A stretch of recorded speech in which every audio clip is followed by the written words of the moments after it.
And here we go, it's the 15th round of the Formulalympics season with just 2 races to go, this one and the last round of the season. There are 11 F1 drivers and I believe, if I'm rightly, 10 F2 drivers that are in mathematical contention to win the F1 and the F2 championship. There are 8 countries also in the running to take home the nation's title. What's going to happen here? How many drivers are going to be in contention going into the final round? How many countries will be in mathematical contention going to the final round? All those questions will be answered as we will now head over to the F2 qualifying. And here we go with the Formula 2 qualifying session here at the Indy 500. And without further ado, let's see how it will play out, as we already got a driver making his way out of the pit lane, which is Mauricio Sala, interestingly enough. Now we start with 26 F2 cars. It's now down to 22 because, well, early in the season Japan and Switzerland have been eliminated, and since they had F2 cars, they will no longer be taking part, so the grid size is reduced down to 22. But how will that impact the championship with them out for good? Well, we'll find out soon enough, as we've got this round and one more round after this. Now, championship standings, John Winter leads the way with 67 points, which is 4 more than second place, which is Ricard Patrese. Michael Eriksson has returned to the F2 division after the Swedish team decided that Michael Eriksson should go back and try and win the F2 championship. Danny Sullivan has been brought back to the F2 division as well, as he is still in championship contention, as Barry Rahal has returned to the United States seat in the F1 division, as well as Stefan Johansson returning to his original seat at the start of the season as well. There are 30 people in this championship that's in mathematical contention. We've got 2 people making their first appearance of the Formula Olympics season. Bob Wallach for France making his debut, and Derek Bell, for the first time since the 1984 Formula Olympics, is returning to the his F2 seat for the United Kingdom. So it'll be good to see the return of Derek Bell. What could Bob Wallach do in his debut for France in the F2 division? We'll find out soon enough. Meanwhile, Mauricio Sala is about to come across the finish line, and the benchmark time from the Brazilian, it is a 49.5. That seems like a really good time. We'll see how that compares to everyone else. It's still got a few people coming out of the pits. Well, still more people coming out of the pits. There's still a few that's still yet to come out and set their first times. And Mauricio Sala already 9 thousandths of a second faster than his last time. We've got a couple of people about to come across the start finish line. Al Unser does a 48.7. Bob Wallach a 48.702, so 7 thousandths of a second faster than the American. Andrew De Cesaris, 49.1, goes into third. He's got John Bowe behind him. Then we've got Mauricio fourth. Martin Brundle is fifth. Dick Johnson is seventh. As we've got John Winter, the championship leader, in fourth position with a 49.3. Behind De Cesaris and ahead of Mauricio Sala, who did not improve his time. That's Kenneth Eriksson in third with a 49.0 for Sweden. And Derek Bell, the man making his return to the Formula Olympics, 49.3. And Al Unser's had a big off. Okay, a big incident there for Al Unser. Man's kind of thing second so far. What happened to him? That is Michael Eriksson, the man is making his return. Oh, a huge coming together. And into the barrier he goes. What happened here? Did he... Oh, he went for the outside line, but Michael Eriksson in the way. Okay, so Al Unser pretty much caught on his own mistake. Very luckily didn't take anyone else out with him. So, yeah, so Al Unser pretty much went out with his own mistake. Michael Eriksson... Well, that's Sebastian Lindholm was 11th. Michael Eriksson the slowest at the moment, but it'll be because of his mistake. And that's Dick Johnson in the wall, and so is Franz Conrad. Okay, so Australia and Austria having a coming together. Dick Johnson going for the inside line. Right in front of Franz Conrad. Takes himself out, and he took Conrad with him. A very foolish move there from Dick Johnson. Danny Sullivan, meanwhile, his return to the F2 division is it's an 8. Now Kenneth Eriksson's had an incident, and it looks like that's one of the Belgians is in the wall as well. Okay, what's happened to Kenneth Eriksson? That's Pascal Gabon. Going for the outside line. Yep. made the same error Dick Johnson has, and he took one of the Belgians with them. Oh, that is Pascal Gabon. Okay, so foolish maneuver there. Philippe Alliot improved his time. Oh, I don't know if he's improved his time or his size time. It's the 16th for France, compared to his new teammate Wallach, who is currently the fastest so far in qualifying. With Car Patrese going very slowly. That's because of the car. Well, because of Gabon, and well, yeah. So that's complete. Will have ruined Klaus Ludwig. Klaus Ludwig 17th, Stolz 18th, Bothel, Kankinen all in the 5th. Well into the 50s, and I bet it's to do with the traffic. Well, the incident, because the cars everywhere. About 7.5 minutes left in the session to go. 2 people stay at a set time. That'll be Gabon is one of them, and Conrad will be the other. That's Danny Sullivan, 1/10 of a second faster. Fastest in sector 1 as Philippe Alliot improves time, goes into 8th ahead of Danny Sullivan. So Sullivan slips down to 9th. What can he do here in sector 2? Man impressed, well, had an impressive couple of races in the F1 division. Oh, he goes 3/10 slower, but I think stands it would be enough to improve his position. But it looks like John Bull nearly took him out there. But Sullivan's in the pits. Oh, John Bull's going in the pits as well. So the only pass, so Wallach, to Chesrith and Alliot are out on the track. Everyone else is in the pits. Looks like, oh, Dilly Chase is just coming out. And so that'll be Michael Eriksson, who's in 16th. Got a lot of ground to make up in his return to the F2 division. Especially when he's in a good, strong position to win the F2 championship, along with Dai Sullivan, Ricard Patrese, John Winter, Al Unzer as well. In fact, where is Patrese? We've not really seen him. Patrese. Okay, Patrese is 4. Okay, Patrese is in 4th position, so Patrese is not doing too badly. It's actually just ahead of his teammate Chesrith. And so go aboard with the Swede. Oh, no, on board. There we go. On board with the Swede as he's making it to the start-finish line and see what he can do here. Got all to do to try and get a good time in and get a good position for the reverse and main race. Let's jump over in the pits. You are Kankton, who's currently the slowest, has set a time. Is out as well with his best time 55.9, so nearly about 7 seconds slower. Michael Eriksson 700 slower. So that's not too bad though. That's a really good position to improve his time and position. But coming towards turns 3 and 4. That's Michael Eriksson. Where is he going to end up in sector 2? Oh, half a second slower. I mean, it'll still be in a really good position to improve his time in possession, but still, it's a lot of time to lose in one sector. That's Michael Eriksson coming across the start finish line. Chase goes into 12 for Belgium, and Michael Eriksson improves time, goes into 6th, gets ahead of Derek Bell in 7th. Juha Kankinen got all to do here. Made his debut in the F2 division in the last season, well, last Olympic season. 1/10 slower in sector 1. So this is Kankinen's time to shine. He's really had a bit of a struggle this season, and we've had an incident in turn 3. That's Martin Brundle's off, and Klaus Ludwig is then off as well. Okay, Brundle and Ludwig. Okay, coming around turn 3, Martin Brundle, is he going for the outside line and catches Ludwig? Yes, he does. Takes himself, oh, that was a big impact as well, and Klaus Ludwig, well, bounce off the barrier and just goes spearing off the road. Nope, nothing really Ludwig could do here. That was pretty much all on Brundle, but that's going to ruin Kankinen's chances of improving. Conrad and Gabon have set a time finally, 2 minutes 26.9, Gabon 2:39.8. So Kankinen's chances of getting a good time in, well, it's just been ruined as Franz Conrad's actually spun round. Okay, what happened to Franz Conrad? It's on his outlap. Did something happen to him, or is it just the damage to his car? I think no, actually, I don't think he has had an incident. I think what's happened is his car is so badly damaged that he cannot get that he was not able to get the car to the pit. Though Gabon was able to do it. Oh, whoa!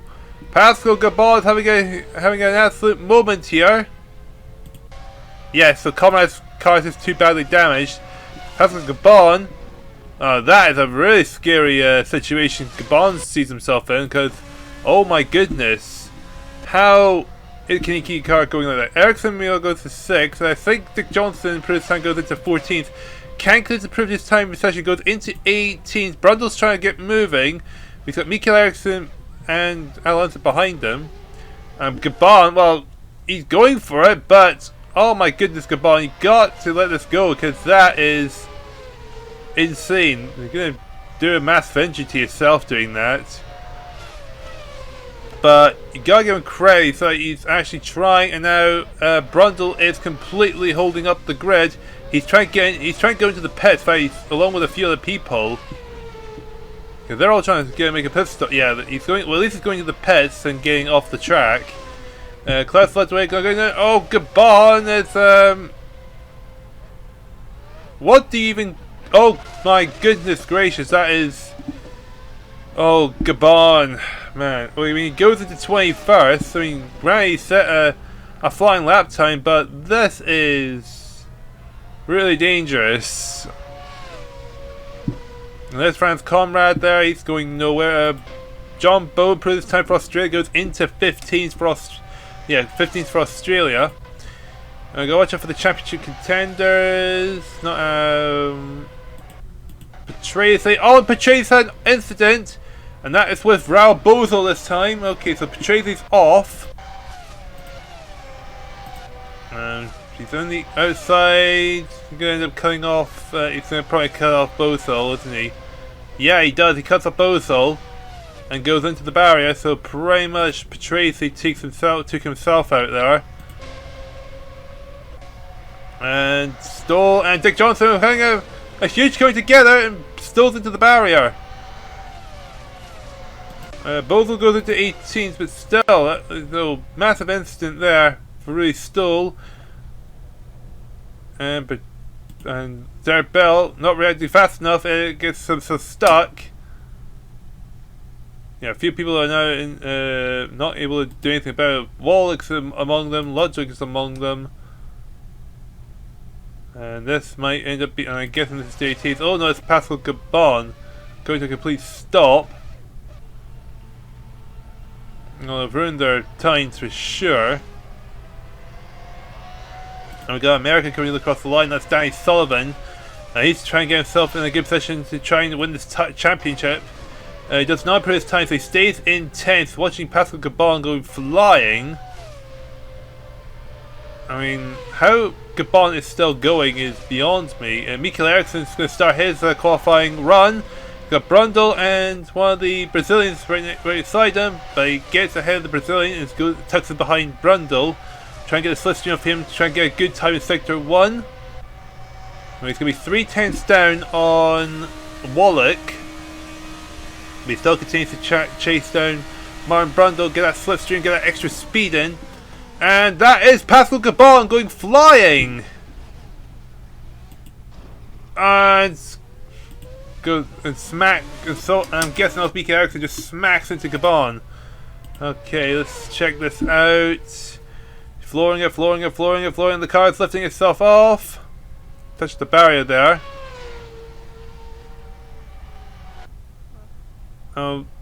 Just still going. Oh my good lord, that is a big one that Gabon's got. Yeah, Michael Ericsson smacks him.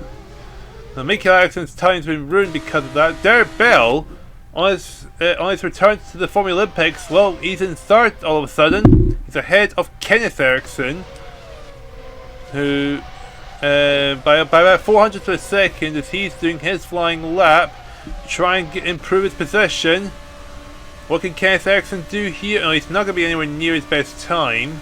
I imagine he must probably because of the issues we've had on the track. And going to turn 1. See what Kenneth Ericsson do here. We've got 30 seconds left of the session.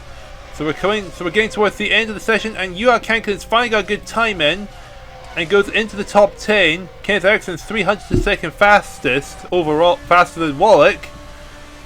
But can he convert that into a pole for the main race? What can Kenneth Ericsson do here? Sector 2, Okay, it's now just under 3/10 of a second slower, but here comes the American of Alonso. And the session's now officially come to an end. So just gonna wait for everyone to make their way across the line. No Kenseth is aboard the time. He's gonna go to the pits, surprise himself for thinking he might have to sell for 4th.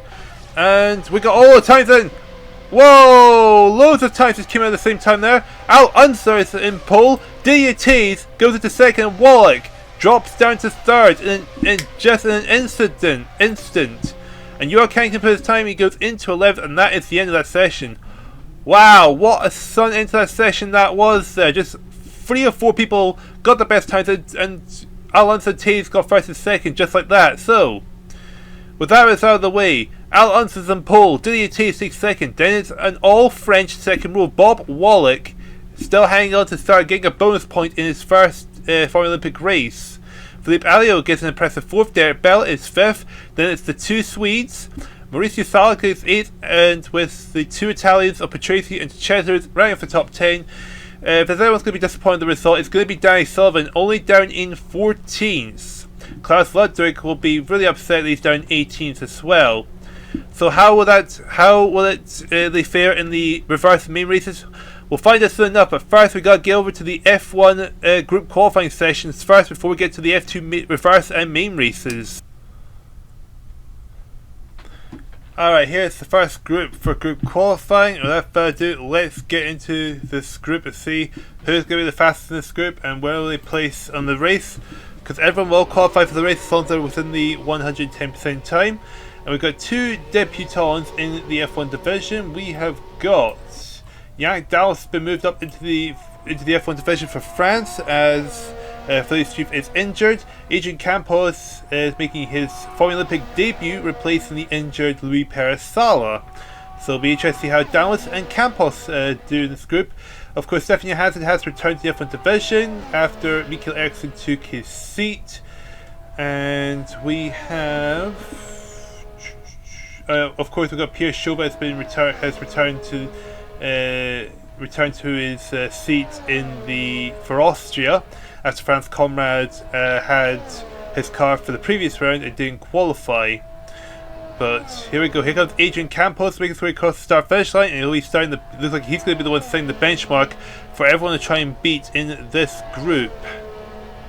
So let's see what Adrian Campos could do here in his first Olympic weekend.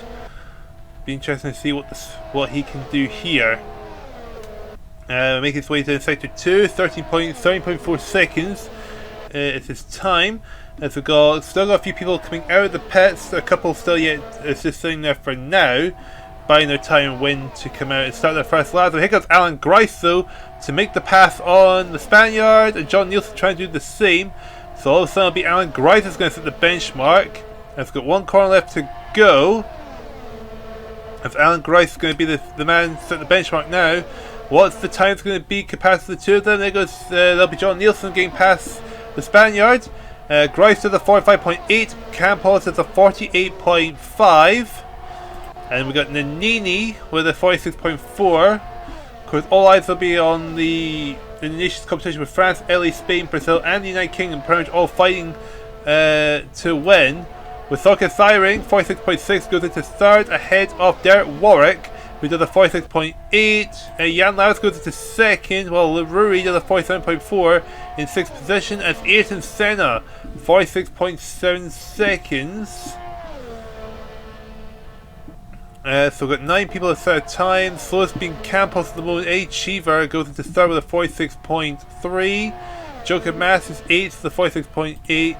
As Alan Grice comes across the line, does not improve his time. As John Nielsen is the fastest in this group now. Martin Baran, oh yes, David Kennedy was injured in the previous round, so Martin Baran has made his return for Ireland. See what he can do here. As Derek Warwick improves time in 3rd, Thorke Thiring goes into 7th, George Foshi goes into 5th for South Africa, and Larry Parker goes into 5th, as Alan Prost is now in 2nd. A bit of a tussle between him and Leroy, who is in 15th place so far. So 4 people still yet to set a time. So we got a couple of people improving times, and John Nielsen's had off, so is Alan Grice, and Nielsen goes back on the track, and well, Baran bumps into him. As Baran goes into the pits. Okay, let's see what happened to Grice and Nielsen. And what happens here? Nielsen trying to go to the outside line and catch each other out. And Nielsen goes airborne a bit, and Grice goes into the barrier. As Grice comes back, Nielsen back on the track, and Baran bumps into him. So, big mistake there from John Nielsen. Apostolos had an incident, so it's Warwick. So Warwick has an off as well. He had contact with Apostolo, it looks like. Warwick trying to get... Yeah, goes into Apostolo. Off the road he goes. Lucky not to catch Thiring or Perkins there. And Thorka Thiring, Parish Collins. Apostolo's not going anywhere now. As Pierce Chauvet is behind. Alboreto in all this has set a time. He's in 18th, the 49.7. The championship leader is ahead of Nigel Mansell by 2 points. And so Nigel Mansell. So a few people coming to the pit. So Nielsen's in the lead. Prost is second. Grice is currently third. Warwick is fourth. Perkins is fifth. Fauché is sixth. Seventh is Jan Lammers. Thorka Thiring is eighth. And Achievers coming to the pit tonight. And Alessandro Nini runs the top 10. And I believe the man who is the only person that's not set time. Oh no, I was going to say it's Carl Sainz. No, Sainz is 12th. So it'll be Apostolos, the only person not set time. So that means Mansell's in the other group, so Alboreto has got all to do to try and get as big an advantage as he can as possible. As Alboreto is currently only 15th with a time of 46.7 seconds, so that's not looking too great for the championship leader who's trying to stay ahead of Nigel Mansell and help Ellie's chances of retaking the lead of the Nations Championship. Pierce Chauvet goes into 12th. But yeah, because France and Ellie tie on points, but Philippe Street's win in the previous round has put count back in France's favour for them to be in first. Carlos Sainz goes into 12th, goes ahead of Pierre Chauvet. Now Barrel come across the line, and he does a 46.6. That's only good enough to prove for 14th. Gets ahead of Ayrton Senna, and his teammate Alessandro Nini coming out of the pits, and come out right behind Alboreto. Looking out for West Germany, there's Joachim Mass, he's 17th. Senna coming out of the pits for Brazil. Pierre Chauvet goes into 10th, goes ahead of the Italian of Nannini. What can Joachim Mass do here? Going to come across the line. Where's he going to end up? He's going to end up not improving his time, stays in 17th. Now Barret's going to bail for the pits. Not looking too hot for him right now. As his team is trying to get the slipstream on Martin Baran. Get a big advantage possible. And Martin Baran goes into third for Ireland. Gets ahead of Alan Grice. That's a great time there for Baran with a 45.7. The knees 2/10 down Nielsen in sector 1. So Nielsen's still in front. Prost is still second. In fact, this could be good news for Prost. Well, not for Prost. Well, yeah. Well, Prost is in contention because Olympia can win the championship now. But Prost being second, that's good news for France in terms of the Nations Championship. And the knees dropped down to 5/10 of a second. So he might improve his time, but he is fading a bit. And the knees going to come across the line. Where is he going to end up? It's going to be into 6th position. Leroy's hand off, and that's Apostolo that's on the move, but he's not going anywhere. Okay, so what's happened to Oscar Leroy? Coming out of the pits. And Apostolo stopped on the track. Yeah, Apostolo's come to a dead stop, and Leroy's going to the back of him. I think Leroy may not be able to qualify anymore because Apostolo just stopped. Like the way he did. So that could be under investigation for Apostolo. He shouldn't have bothered coming back out again. We have less than 5 minutes of the session to go. So what's going to happen now? Thorka Thiring has had an incident with Apostolo as well, and so has Larry Perkins. Okay, what's happened here? He's going to come out of the pits, and I'm guessing Apostolo is still in the way. And this goes into him. Try to come out of the pits. There's the race car. Yeah, there's Apostle. Oh, Apostle just... Yep, Apostle is going to be under investigation for that. And now Parkins gets caught out and all that. Okay, this is very dangerous from Constantius Apostolo. So... we'll get news about what's going to happen here. Whoa! Zorka's firing got flipped there. That's a scary impact there for firing. What's happened here? We can't go anywhere. A car of science goes right into him. Oh man, Siren's gonna. Hopefully, Siren's okay with that, because that was a scary impact there for the Dean. Okay, 4 minutes to go. Lots of drama for sure. Mansell, Ian Sands improved his time. He's still 16. Alboreto is still 15, so it's not looking good for him in terms of both the drivers and the nation's championships. And Ian Sands half a second down in sector 1. So Nielsen's leading. Prost is second. Baran is third, and he's going to go build to the pits. Ian Sands leading in sector 2. 9/10 down. Okay, it might easily be a slight improvement or no improvement at all. So Sands not having a good run here. Oh, he's going to build for the pits. He knows that's not going to be good enough. But Alboreto going down to start do his flying lap. He's got to try and improve from 15th, especially when his team is 6th, especially when his chance of winning the drivers and the nation's titles could rest on this round. Getting past a Cheever has got a damaged wing. And Cheever's 11th so far. Nicholas Alboreto going down sector 1. Where is he going to end up? He's going to be half a second slower. George Foshi has improved his position. He's gone into 5th for South Africa. But what about Alboreto? Less than 3 minutes in the session to go. Going down sector 2. And he's going to be nearly a full second behind, so Alboreto is not looking like he is going to improve his time. He's going to stay in 15th. Pierre showed improved his time, but he's still in 12th for Austria. And Alboreto comes across the line. Yeah, does not improve his time. He's going to go, but got to go again and try and get a better time in if possible. As we're coming to the 2-minute mark here. Got a couple of drivers going across the start-finish line, and looks like none of them improve the times. Alboreto again half a second down in sector 1. So Alboreto got all to do here. Less than 2 minutes in the session to go.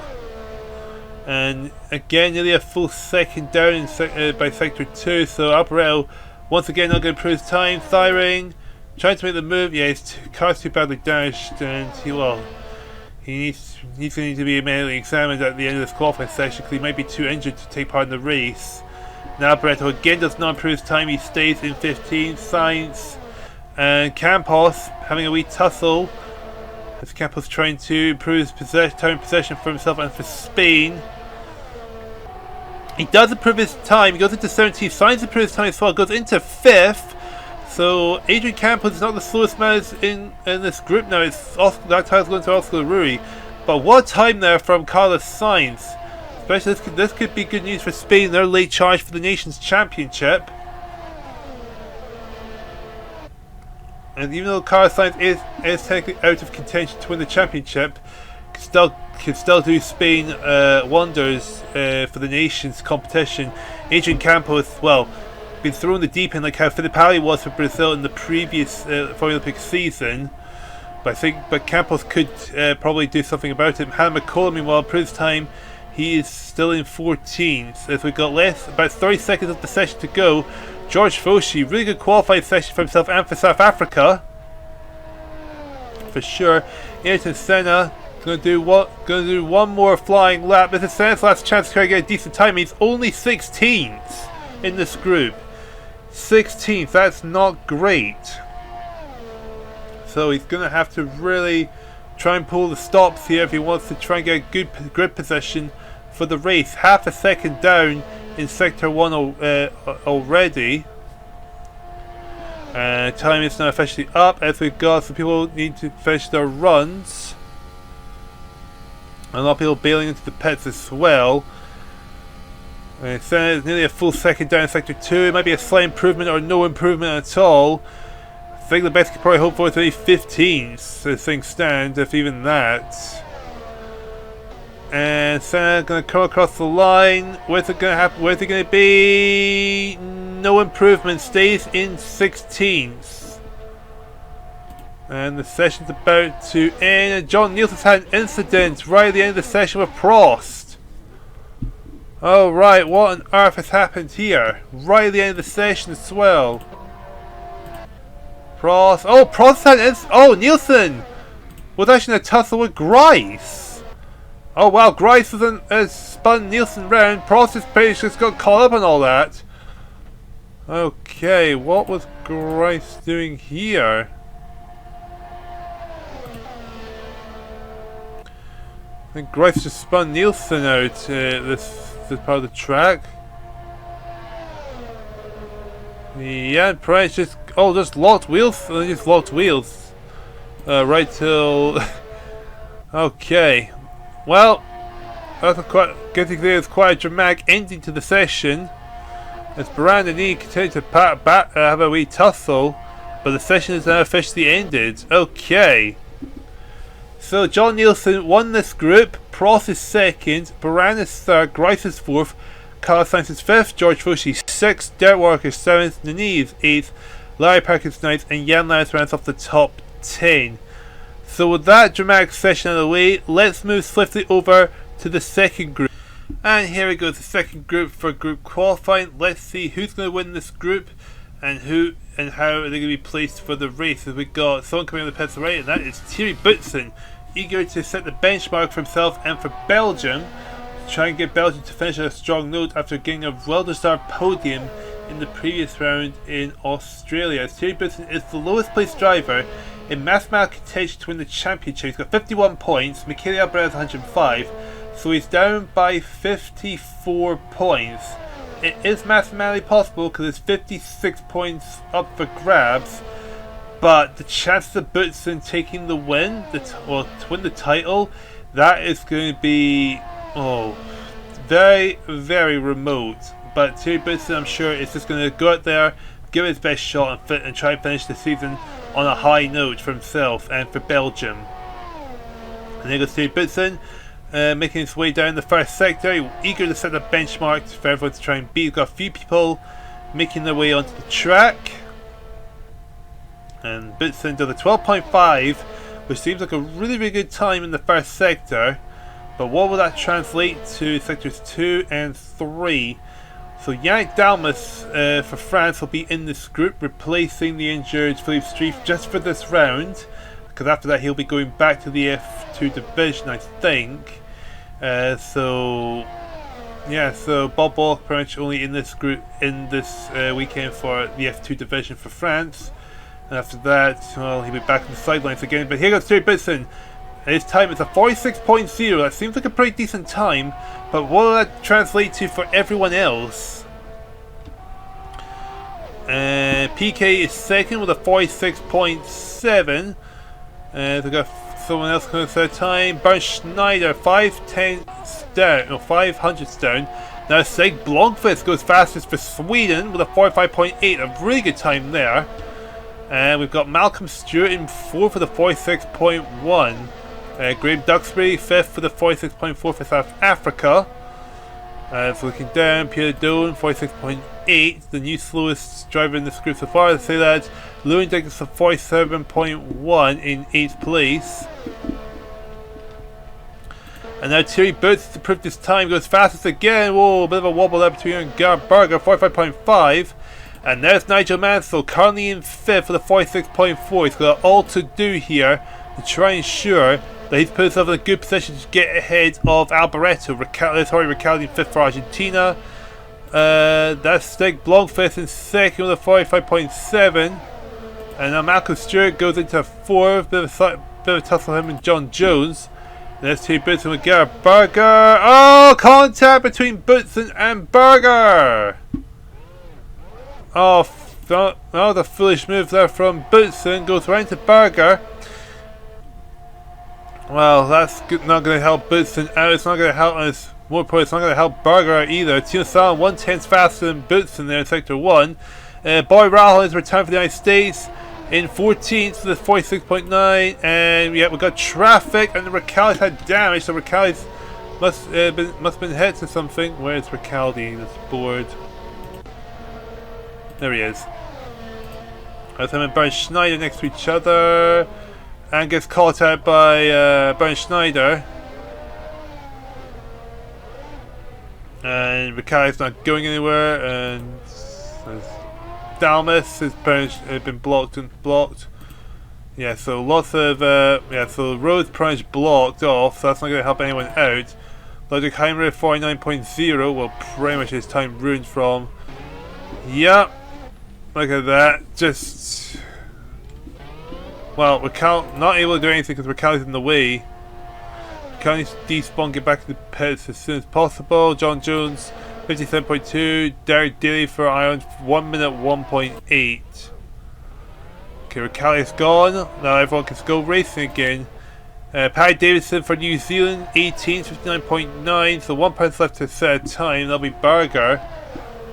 And probably unsurprisingly, with which is what we saw happen with him and Boutsen. And Ludwig Heimer now has jumped into 6th for Canada, got ahead of Bernd Schneider, behind Timo Salonen.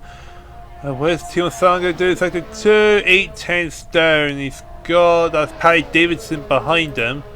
A full second down, but he'll be closer to, because right now he's about 14.4 seconds down. Whoa! Daly goes into 14th, Jones is 7th. So the two Canadians are right next to each other by 0.03 of a second. PK, meanwhile, on his coming out of the pits to do his outlap, and there's Gerhard Berger behind him, who is the only driver in the scooter. That's that time. I think Berger has just gone flat. Yes, I saw in the background there, but I think we just had a very scary incident there for Berger. Okay, Berger's going to go for it, and he goes. Oh my good lord!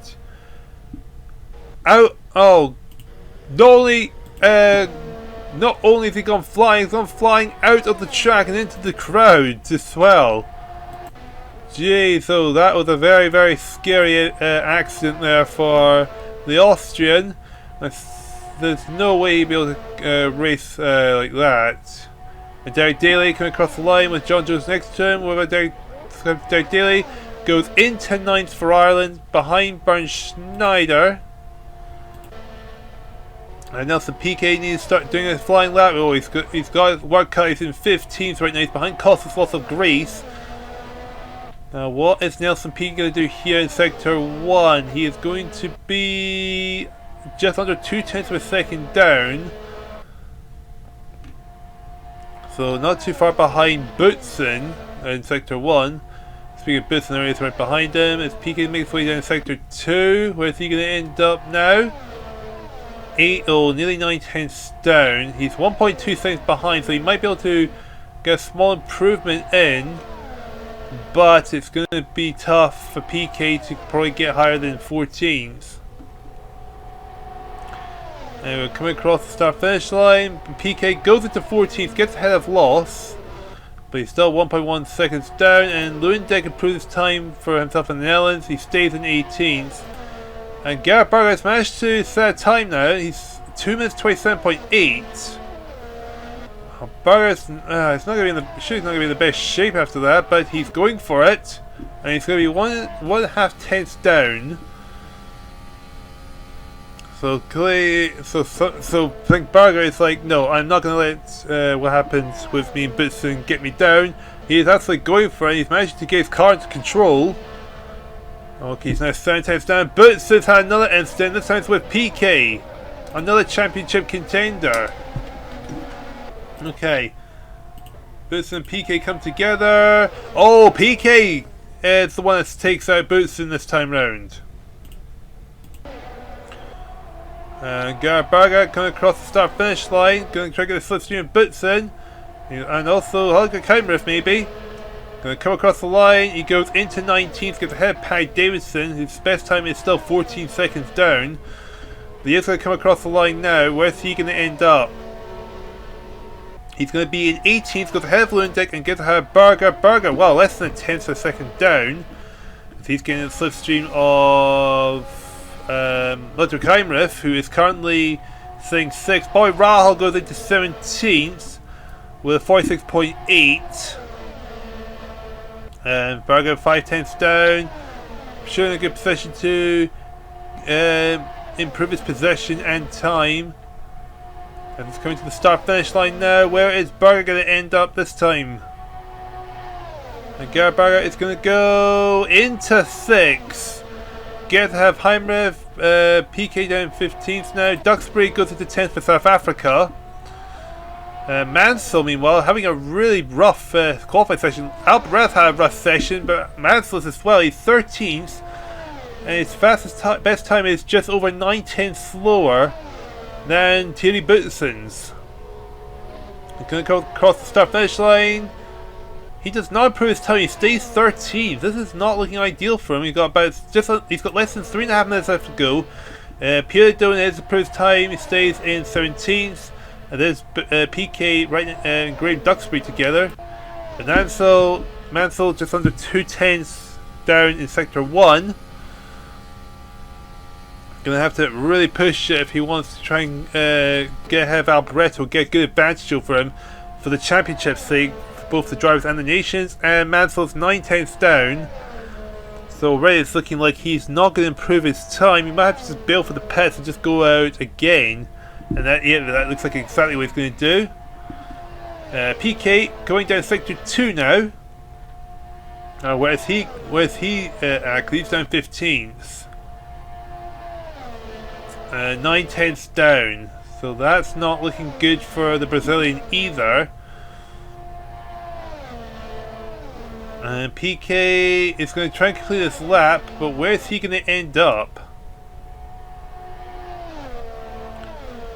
He is going to end up not improving his time. He stays in 15th. So getting close to the end of this session. This is Canada pretty doing pretty well here. 7th and 8th in this group. Malcolm Stewart having a really good qualifying session for New Zealand, who sits in 4th. Thierry Davidson has been kind of struggling a bit. Yannick Dalmas' first F1 for Olympic race. He's in 3rd in this group. This is an amazing first session for him. Unfortunately, it will most likely be his only session because Philippe Street will be back for the final round of the season, so he'll have to finish his Olympic season in the F2 division. Heimrich improves time, but he stays in 7th. What about PK? Schneider goes into 4th. PK has improved his time, but he stays 15th. Gerhard Berger, meanwhile, is up into 7th, so a big comeback here for him. As PK's got all to do to try and get a decent qualifying session in. Try and get around Bernd Schneider. And where is PK going to be? He's going to be 3/10ths down. Okay, this is looking much better for him. Oh, gets in between both of them. We got Stefan Johansson and his F1 return in 12th. PK's aboard the lap going into the pits. Okay, not really sure why, but he's doing that. And Berger doing his flying lap. This is his last chance to get a good time in, to try and get better than try and get better than 7th. Mansell's coming out of the pits. Okay, it's gonna be tough to see if he can get one more lap in. Bar Rahal coming out of sector 2 in his F1 return. Over 2nd down. Okay, so I don't think Rahal's going to improve his time. Nigel Mansell, what's he going to do here? Johansson goes into 5th for Sweden. Davison goes into 17th for New Zealand. Okay, Stefan Johansson, one mega final lap he has there. And that's it. Mansell's out of time. Mansell coming across the line after the timer hit 0. So I don't think Mansell's going to be able to set a time in. But we'll have to see, because he might have just done time. I'm not sure. So watching on as the Brett's making his way down sector 2. And 8 tenths down sector 2. Still a few drivers yet to finish their runs. As Mansell is coming down to the start finish line, Davidson goes into 15th, gets ahead of Peking, so Peking drops down to 16th. And Mansell is going to come across the line, but he does not. But I don't think he improved his time. So that's it, really. So Boutsen wins the second group. Stig Blomqvist takes second. Yank Down was in his first F1 Formulalympic race is third. Then it's Schneider fourth. Johansson fifth. Malcolm Stewart an impressive sixth for New Zealand. Tina Sutherland seventh. Gerber is eighth. And the two Canadians round off your top 10. So those are the results of the way. It's time to check. We would check out the grid positions, but first it's time for the F2 reverse and main races. And here we go. It is the F2 reverse grids race. Now Pascal Gabon has been deemed unfit to be able to take part in this race, so his grid position will be vacant for both the reverse and the main race. So it's both Austrians on the front row. Raul Boso is third. Klaus Ludwig locks out the second row, with the three fastest being Bob Wallach, Didier Chase and Alonso starting at the back of the grid for this reverse race. So we've got 13 laps of the reverse race to go. Who's going to take the win? Without further ado, let's get into this race and we'll find out. So I need this to go away so I can focus on Conrad because he's the pole man.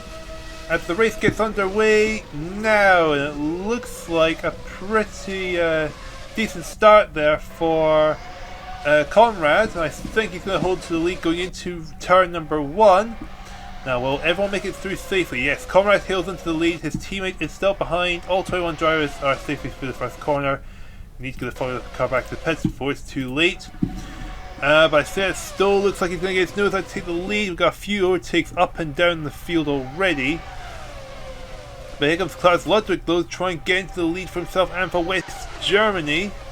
It's going to be 3 wide, but will he be able to get through safely? Oh, the bit of contact between him and Conrad. But they've made it through safely, so they're making their way to the end of the first lap. Oh, wheels! Oh, very nervous between the three of them, but it's Ludwig leading, still second, Conrad third. Lindholm and Bothel are right behind them in 4th and 5th, with Danny Sullivan 6th and John Bowen 7th. And Klaus Ludwig, oh, huge wobble there. How he managed to save that, I'm not too sure. But looking out for John Winter, the championship leader, he's made his way into 10th, so his teammate Klaus Ludwig is managed to lead the way. Conrad dropping down to 3rd, with Sebastian Lindholm right behind him in 4th. With Raul Bothel trying to put him under a bit of pressure as Danny Sullivan is going to get past the Brazilian. He's going to make his way into 5th.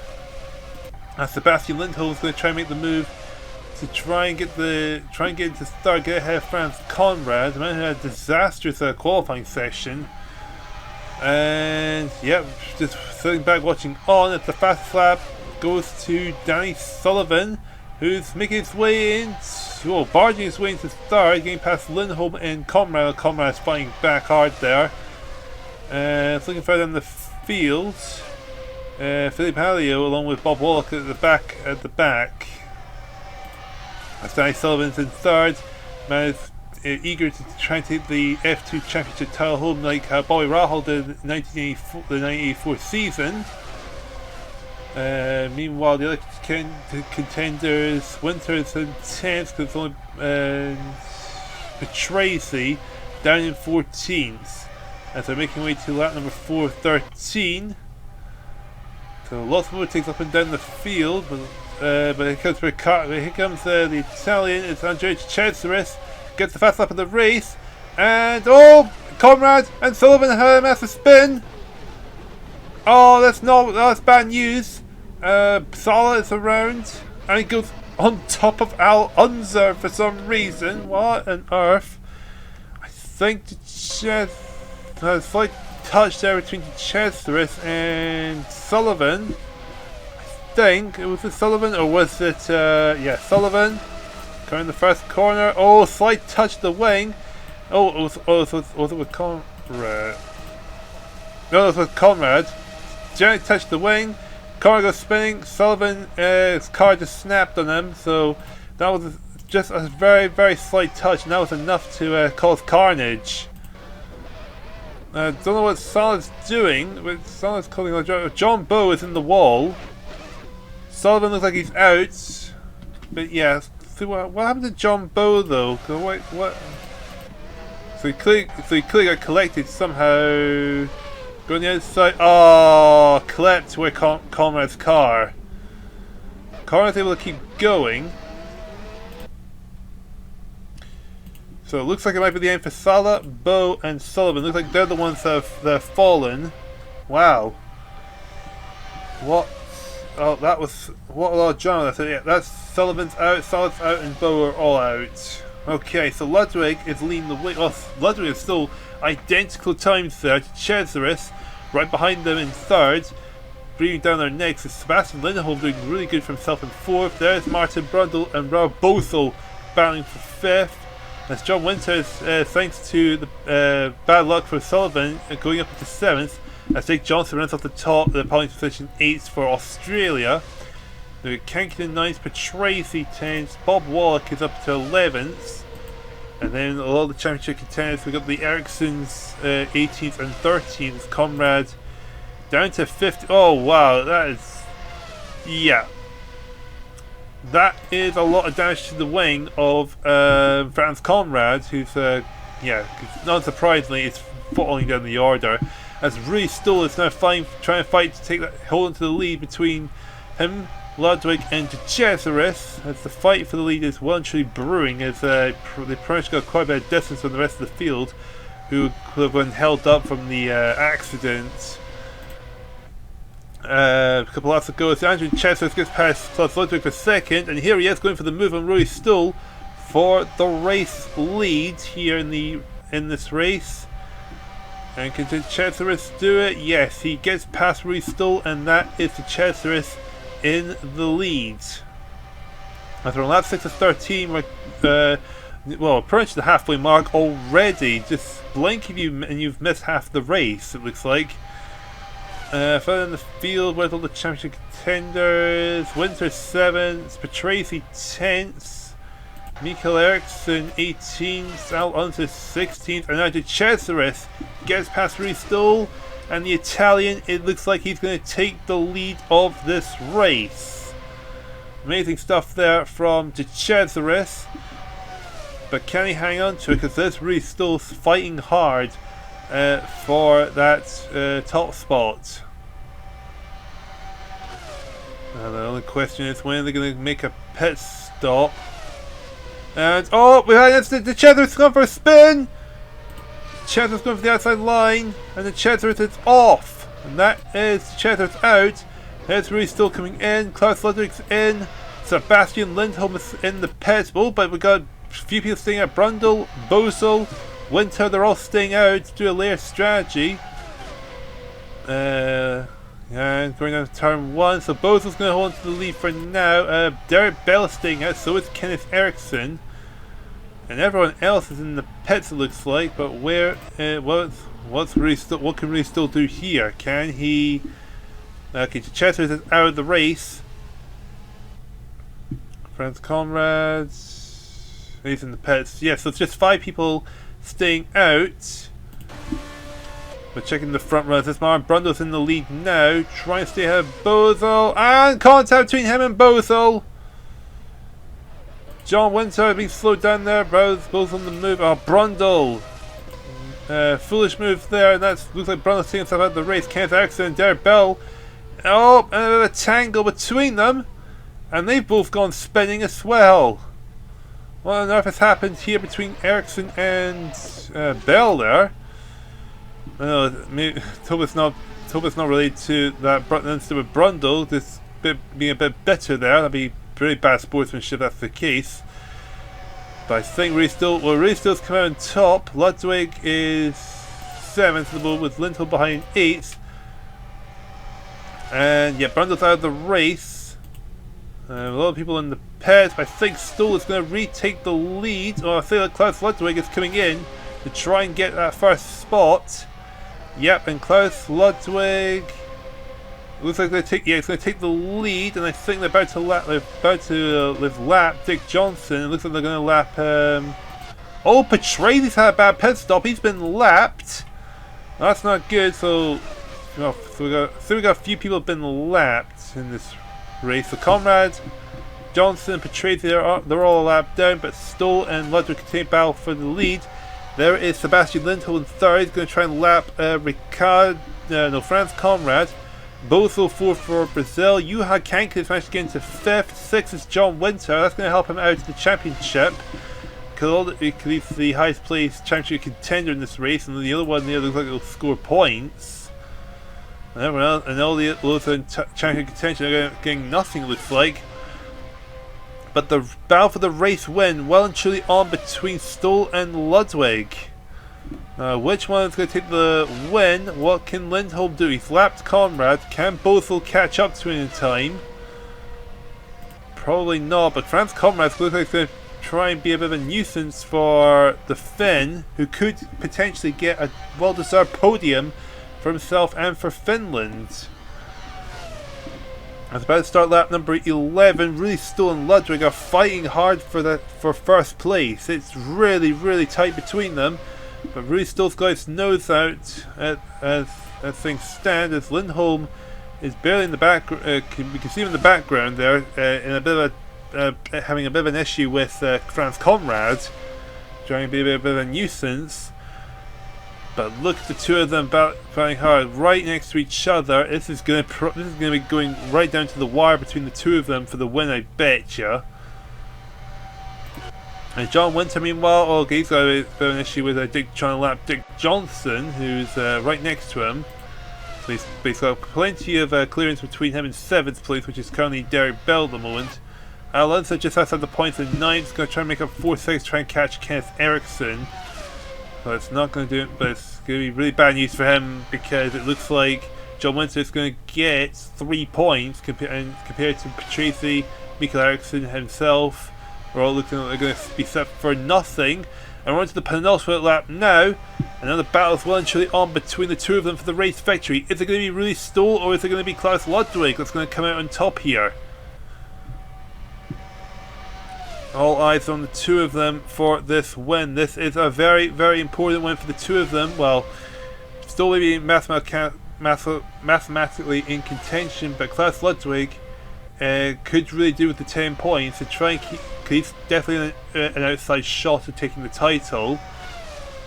So 10 points in this reverse grid race, that could be very, very important for Klaus Ludwig. And here they come to start the final lap of this race. This is going to be crucial here for the two of them. And it's Klaus Ludwig that gets that nose out starting this final lap. But Stoll's on the inside line. And it looks like Stoll is going to take the lead back. This is going to be so close between them. And Stoll getting himself out there to take the lead. But Klaus Ludwig is still right there. He is not letting the Austrian escape his grasp. And Klaus Ludwig is taking the lead. But Stoll is hanging in there. Final corner left to go. Is it going to be enough for Stoll? Can Klaus Ludwig get it? The gap's reducing. Is it going to be Klaus Ludwig? Is it going to be Stoll? Oh, it's going to be Klaus Ludwig that takes the win, just barely. So Ludwig wins. Stoll has himself a second. It's going to be third for Lindholm, 4th for Bothell. Juha Kankkunen gets 5th. John Winter gets a crucial 3 points. We just gotta wait for everyone else to make the way across the finish line.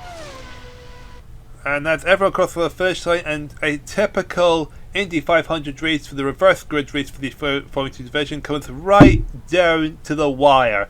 Klaus Ludwig by only 16 thousandths of a second takes the win over Ray Stoll. Sebastian Lindholm gets an impressive 3rd place for Finland. Raul Bothell is 4th. Juha Kankkunen is 5th. John Winter getting a more than likely crucial 6th place. Derek Bell 7th, and the final point going to Kenneth Eriksson in 8th. Al Unser with 7 points in 9th. DATs is 10th. The two French drivers are 11th and 12th, and Michele Alboreto is the last driver to finish in the lead lap, as France comrade Dick Johnson and Riccardo Patrese all finished the race 1 lap down. So we've had a few retirements: Mara Brundle, Andrea Chester, Danny Sullivan, John Bowe, and Maurice Sala all retired in this race. So with that result out of the way, let's move swiftly over to the main race. And here we go, it's the main race here, the Indy 500, with Al Unser in pole position, DATs looking at the front row, with both French drivers on the second row, Bob Wallach third and Philippe Alliot in fourth. Of course, there's only 21 drivers, because of course Pascal Gabon has been injured and thus have been advised to not take part in either the reverse grid race or this main race. Now as it stands, only the top 18 drivers of the stars are in mathematical contention to win the F2 title. Who's going to win this race? How many drivers are going to be left in contention? Without further ado, let's get to this race and find out. 25 laps here at the Indy 500 for the F2 drivers. Okay, focus on Al Unser because he's the pole man as the race gets underway. Now, and it looks like a pretty decent start there for Al Unser. Bob Wallach seems to have a good start. Can he get his way second past the ATs? Possibly. There we go, making way to turn 1. Will everyone make it through safely? All 21 of them? It looks like everyone has got past safely. Bob Wallach does make it into second. If we're going to come back to the pits before things go horribly wrong. And Bob Wallach on the outside. Going to see if we can try to take an early lead off the American in his home race. Bob Wallach's going to go for a DATs on the inside. It's going to be 3 wide going into turn 3. Oh, how will it go? And DATs is backed off. Derek Bell comes swooping in. He's going to make his way into third. And Bob Wallach is now in the lead of this race, getting just barely ahead of Al Unser.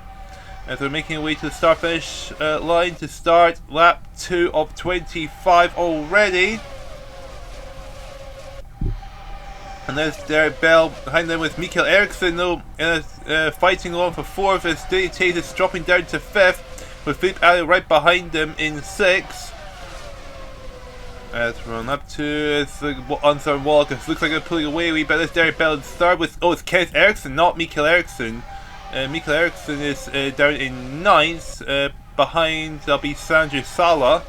As they're making way to turn 3, it's going to be 3 wide again. Kenneth Eriksson, Bob Wallach and Al Unser.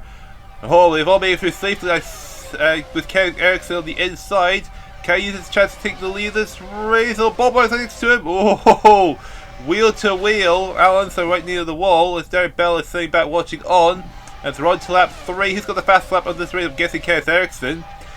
It's Andrea Chester is in 5th. He's got the fast lap of this race of 48.7. Trying to find his way past Derek Bell for 4th. As the top 3 drivers are still battling fiercely for the lead of the race. Kenneth Eriksson on the inside. Al Unser on the outside. As the Chester is slipping his way to 4th, trying to get past Derek Bell is right next to him.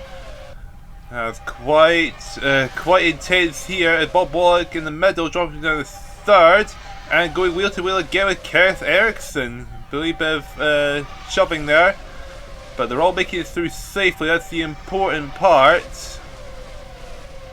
And slight wobble there from Wallach, but still managed to keep it together as we're on to lap 4 of 25. Got a couple of people falling down the yard, dropping at the back.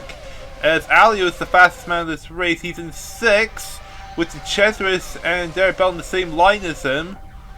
Trying to get the inside line, trying to take the lead of this race. Kenneth Eriksson trying to do the same with Bob Wallach and Al Unser. And the Chetheris has dropped off a bit. Dropped a wee bit of the pace there. DATs. Mountains, who qualified 2nd, dropped down to 7th. See if we can try to get past him. He's got the other Italian, Patrese, right behind him. And here we go, coming to turn 3 again. Again, Kenneth Eriksson and Wallach are touching wheels. And somehow they've both managed to keep it together. I'm surprised not any of them have spun off yet. Wallach, a bit of a wobble again. It's really fierce battling for the lead between the 3 of them. As we're on to lap 5 of 25. Anyone going to get a fast lap of this race? Does not look like it. And cannot unsee Kenneth Eriksson's determination to take the lead, and not afraid to make contact with the Frenchman if it means he can get himself into first. Oh, we got contact! Wallach's off! Off goes Bob Wallach. He goes back on the road. Oh! Right to the Austrian, really stole. Oh my goodness. Okay. Oh man, I was worried something like this was going to happen inevitably, but let's see what happens here. Go from here. Bob Wallach and Kenneth Exit in the middle, of course, with Alonso on the outside, Kenneth Exit on the inside. Touching wheels. Yep, wheels are touched. Bob Wallach just lost control. Off he goes, spins off, goes for a spin. And, oh, he collided with Dick Johnson. Okay. I thought he just re-entered the track, in a really silly way. No, he just couldn't. He wasn't able to stop the car. He just gone for it, and really still just unfortunately just got collected. We've got Sebastian Lindholm, Ludwig, Conrad, and John Bowe all pretty much lucky enough to escape getting caught on all that. So looks like Stoll and Wallach are going to be out of this race. Oh man, that was really, really unfortunate. It was really, really good battling for the lead, for the three-way lead between him, Alonso, and Kenneth Eriksson. Just that slight touch was just enough to put them out. So Bob Wallach's out of the race. Stoll's going to be out of the race as well. And so we're on to lap 6 of 25. It's Derek Bellis now taking the lead off Kenneth Eriksson now. Alonso is in third. Alio is made his way to fourth, and Chester right behind him fifth. There's John Winters sixth. He's just got past Eddie Taste for sixth place. So yeah, Stoll is out and Wallach is out. Championship leader John Winters sixth. Second place is status Patrese. Patrese is currently 8th. He's under pressure from Mauricio Sala. And I think the Brazilians just got past him. Now we've got Alonso in the battle for third with Filipe Alio now. And it looks like Alonso is going to lose out. So he's dropping a little bit off the pace now. So Kenneth Eriksson, Derek Bell, and Filipe Alio are the ones at the front.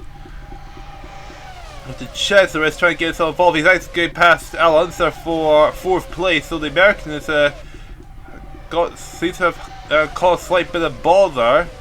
Because he's gone for being in the top three, dropping down to fifth. He's got Didier Tace now right next to him, who's trying to see if he can get past him for fifth, and it looks like he's going and done it. Oh, Alonso is still fighting back though. We're on to lap 7 of 25. So 19 of the 21 stars left in this race. Now Dai Sullivan, the man who made his way into the F1 division for a few races, he's in 13th.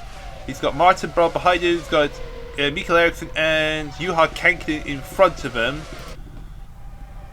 And go right to the front. Going to start lap 8 of 25. Kenneth Eriksson and Derek Bell battling for the lead. It's Filipe Alio going for the inside line. Whoa! Risky maneuver there, especially when Derek Bell has cut him off there. But the Chancellor is now trying to make the move on Alonso for fourth. And he's got the inside. It looks like he's got the pass. But can he hold on to it? Quite a few passes further in the field as well. Dai Sullivan been passed by Martin Brown. He's dropped down to 14th. Got a 10-second gap to 15th, which is currently held by Sebastian Lindholm. Because he got caught up, he got slowed down by the incident with Wallach. And so we're nearly going to lap number 9. It's always a lot of battling up front when you at the Indy 500s, that's for sure. So at least this race is not disappointing when it comes to battling. And the Chancelloress up into it's only to third now. Alio's dropped a bit back. He's dropped down to fifth. He's got Didier Tace now trying to get into fifth now. With Kenneth Eriksson and Derek Bell still continue their tussle for the lead, with Alonso and Chancelloress right behind them to see if they can try and get involved somehow. Well, Alonso going for the inside line, trying to get past Andre Chancelloress, Kenneth Eriksson, Derek Bell, and going to the inside line. Kenneth Eriksson and Bell are, well, they're still at the front, obviously, but still quite the battle continues as the AT is trying to do the same with Filipe Alio. I think the top 14 are all separated by about 2.3 seconds, with Michael Eriksson at the back of that train. As they seems to slow down a little bit. Cesare, oh, 3 wide here, going to turn 1. Are we going to have a repeat of what happened? Going to turn 2. Alonso and Derek Bell. Okay, they're making it through safely, but it's very, very risky going 3 wide here in a track like this, especially when Bob Wallach is demonstrating what could go wrong. And oh, there was definitely contact there between Alonso and Derek Bell there, but both of them managed to keep it together. Oh man, banging wheels with each other. It's good. It's quite tight between them, but it stops the others from behind trying to make it 4 wide. As we've got Alio De Cesare right behind them watching on. And here we go, coming down to turn 1. Oh! Yep, Alonso and Derek Bell contact with each other again. Oh man, this is quite... Oh man, this is gonna... Why this is gonna go wrong. But they've managed to keep together still. But Kenneth Exeter is out in front, Derek Bell second, Alonso's third. Alonso's got the inside line. Proper chance to try and... Oh, there we go. Lap 11, we're ready to start lap 12:15, so we're nearly at the halfway mark of this race. So I guess the question will be, when's everyone going to pit? And, whoa, wobble there from Derek Bell. But still manages to keep it straight. That's a Chesaris and Alio getting followed by... Oh, Alio's going to the inside line. It's going to be 4 wide, going to turn 1. And there goes Alio, and Alonso is into the wall. Oh, 4, it's difficult. As hard as it is being 3 wide, 4 wide is just risky, a huge risk. And Alonso is in the wall. That might be it for Alio. Yeah, Alio's not going anywhere. Yeah, that was a really risky dive bomb for Alio, and it's completely backfired. And Alonso, well, he's yeah, 4 wides, never gonna work. There we go, going for the inside. Yeah, and into the barriers they go. And a few people got held up there. Alonso's on the move, but I think Alonso's got cars really badly damaged. I think Alonso is pretty much going to be hard pressed to finish this race. Well, it'd be a classified finisher. As you can and Patrice, right behind them, they're going to have to try and get their way through. Back at the front, it's Derek Bell and Kenneth X in front. John Winter, thanks to all this, is up, made his way to 3rd. Mauricio Salazar to 4th. And we got the Cheddar's got a really badly damaged rear wing. That's not gonna help him out at all. In fact, I think that's gonna have him falling down the order. As Kenneth X and Derek Bell Prush got quite a bit of a margin between the rest of the field, thanks to Alio's risky manoeuvre, which is completely backfired. Danny Sullivan is made his way to 5th now. There's 86. Brundle is up to 7th. The Cheddar is in the point still in 8th, but there's Bothell behind, who's probably going to end up getting past him as we're halfway into this race. In fact, Ralph Bothell not really able to find his way through the Cheddar is interesting. Oh, in fact, no, he's got past him now into 8th.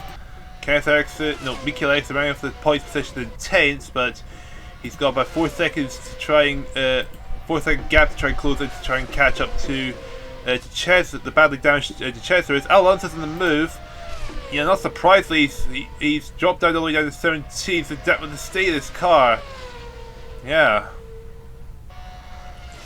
really gonna be a nightmare for Alonso. He's just gonna have to try and push on, see if he can finish this race. It might not see if he can be a classified finisher at least, but he's not getting any points. It might end up putting him out of contention for the Drivers' Championship because he's sitting 5th in the standings.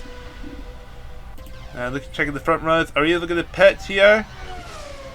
Don't think so. Maurice, Salah, and Winter. Okay, still the battle for 3rd still brewing. Oh! Kenneth Erickson's going to the pits, but Derek Bell is staying out. So in the pits, there's Kenneth Erickson in. Anyone else going to come in the pits? Oh, no, everyone else. Okay, they're all staying out, it looks like. So Kenneth Erickson going for the risky strategy. Will this early strategy pay off, though? I'm on board with him as he's going to make his stop. Okay, he's down. Okay, we got an incident. Didier Taze has crashed. Okay, Didier Taze. What happened? Okay. Start straight. That's Danny Sullivan. There is Mar Brundle alongside him. Oh, it's gonna be 3 wide. It looks like. Let's see what happens here. Oh, contact! Been spun around by Brundle. Taze is in the wall. Okay. I mean, 3 wide again is always a risky maneuver, but I think Taze tried to close the door on Brundle, but just wasn't. But Brundle was too close to him to pull it off, and that's Taze in the wall. I think that might be it for the Belgian. What about, where is Kenneth Erickson? Okay, Kenneth Erickson is making a stop now, and he's on the move. He's got a lot of work to cut. He's got a lot of work to cut out for him to try and catch back to the rest of field. Derek Bell, I'm guessing he's going to come to the pits. Yep, Derek Bell's in. Sala and Winter, I'm guessing they're going to be coming in. No, Sala's staying out. Winter's coming in though. So Maurice Sala's going to, Sullivan's in the pits. Brundle's staying out. Bozel's in the pits. The Bally Dash, Cheddar's in the pit coming in. So is Kenneth Eriksson. Petrasi's staying out, but in comes... oh, we got another incident with Sebastian Lindholm. Okay. Interesting strategies going here. Okay, Lindholm, that's Klaus Lundberg in front of him. See what happens here. Lindholm on the outside. And Klaus Lundberg. Oh, try to cut off Lindholm, but wasn't able to do it. So that is the end for Lindholm. He's got Franz Conrad stuck behind him. John Bowe stuck behind him. Okay, formed a queue. So Maurice Sala leads the way. Brundle is second. Petrasi's third because they're the ones that have not pitted. Where's Kenneth Eriksson? He's going to find his way past them, but he's been slowed down. But that's cost him quite a lot of time actually. And I think Kenneth Eriksson's gamble's not going to pay off. Where's Derek Bell? Still in the pits. So Lindholm's out. So some people get moving. Eriksson. Okay, some people are coming out of the pits. Can Kenneth Eriksson beat them to it? Derek Bell coming out. The pits. No, yes, Eriksson's going to beat them out. And that is going to be Eriksson ahead of Bell. And it's the Cesaris, who has got his work cut out. And there comes Sala and Brundle. There's a lot of people who are probably a lap down because of got held up by Lindholm's stranded car. Of course, Alonso is among them, so that's not looking great. The Kenneth Eriksson's got 38.9 seconds to try and close in on them. Alonso going past them, going through his 13th, but Daytime is especially out the car. And there comes Kenneth Eriksson. It's going to easily take the lead of this race. Sala, Tracy, Brundle, they're all still staying in the pits, and yet Derek Bell's going to pass them as well to second. To Cesaris, despite his badly damaged wing, he's going to be able to hang on to a podium spot in third. With John Winter in fourth, we've got Johan Kankinen in a bit of a battle with him. And then we've got Danny Sullivan 6th, Bozel is 7th, 8th is Martin Brundle, 9th is Klaus Lundberg, and Ricard Petrasi rounds up the points positions in 10th. So we've got 3 people a lap down. That's Franz Conrad, John Bowe, and Dick Johnson are all lap down, with the last person in the lead lap being Alonso, but he is... well, he's just started lap 17, while Kenneth Eriksson's about to start lap 18 of 25. So Kenneth Eriksson, his very early pit stop strategy has gone out in his favour. He's got a 3-second gap between him and Derek Bell. And then there's the Cesaris in about third. He's got the lap car of Franz Conrad amongst them. He's also got Sullivan, Kankinen, and John Winter all poised right behind him. So this could be a very, very messy tussle for third place, maybe. The Cesaris is under pressure for Franz Conrad. Franz Conrad trying to unlap himself.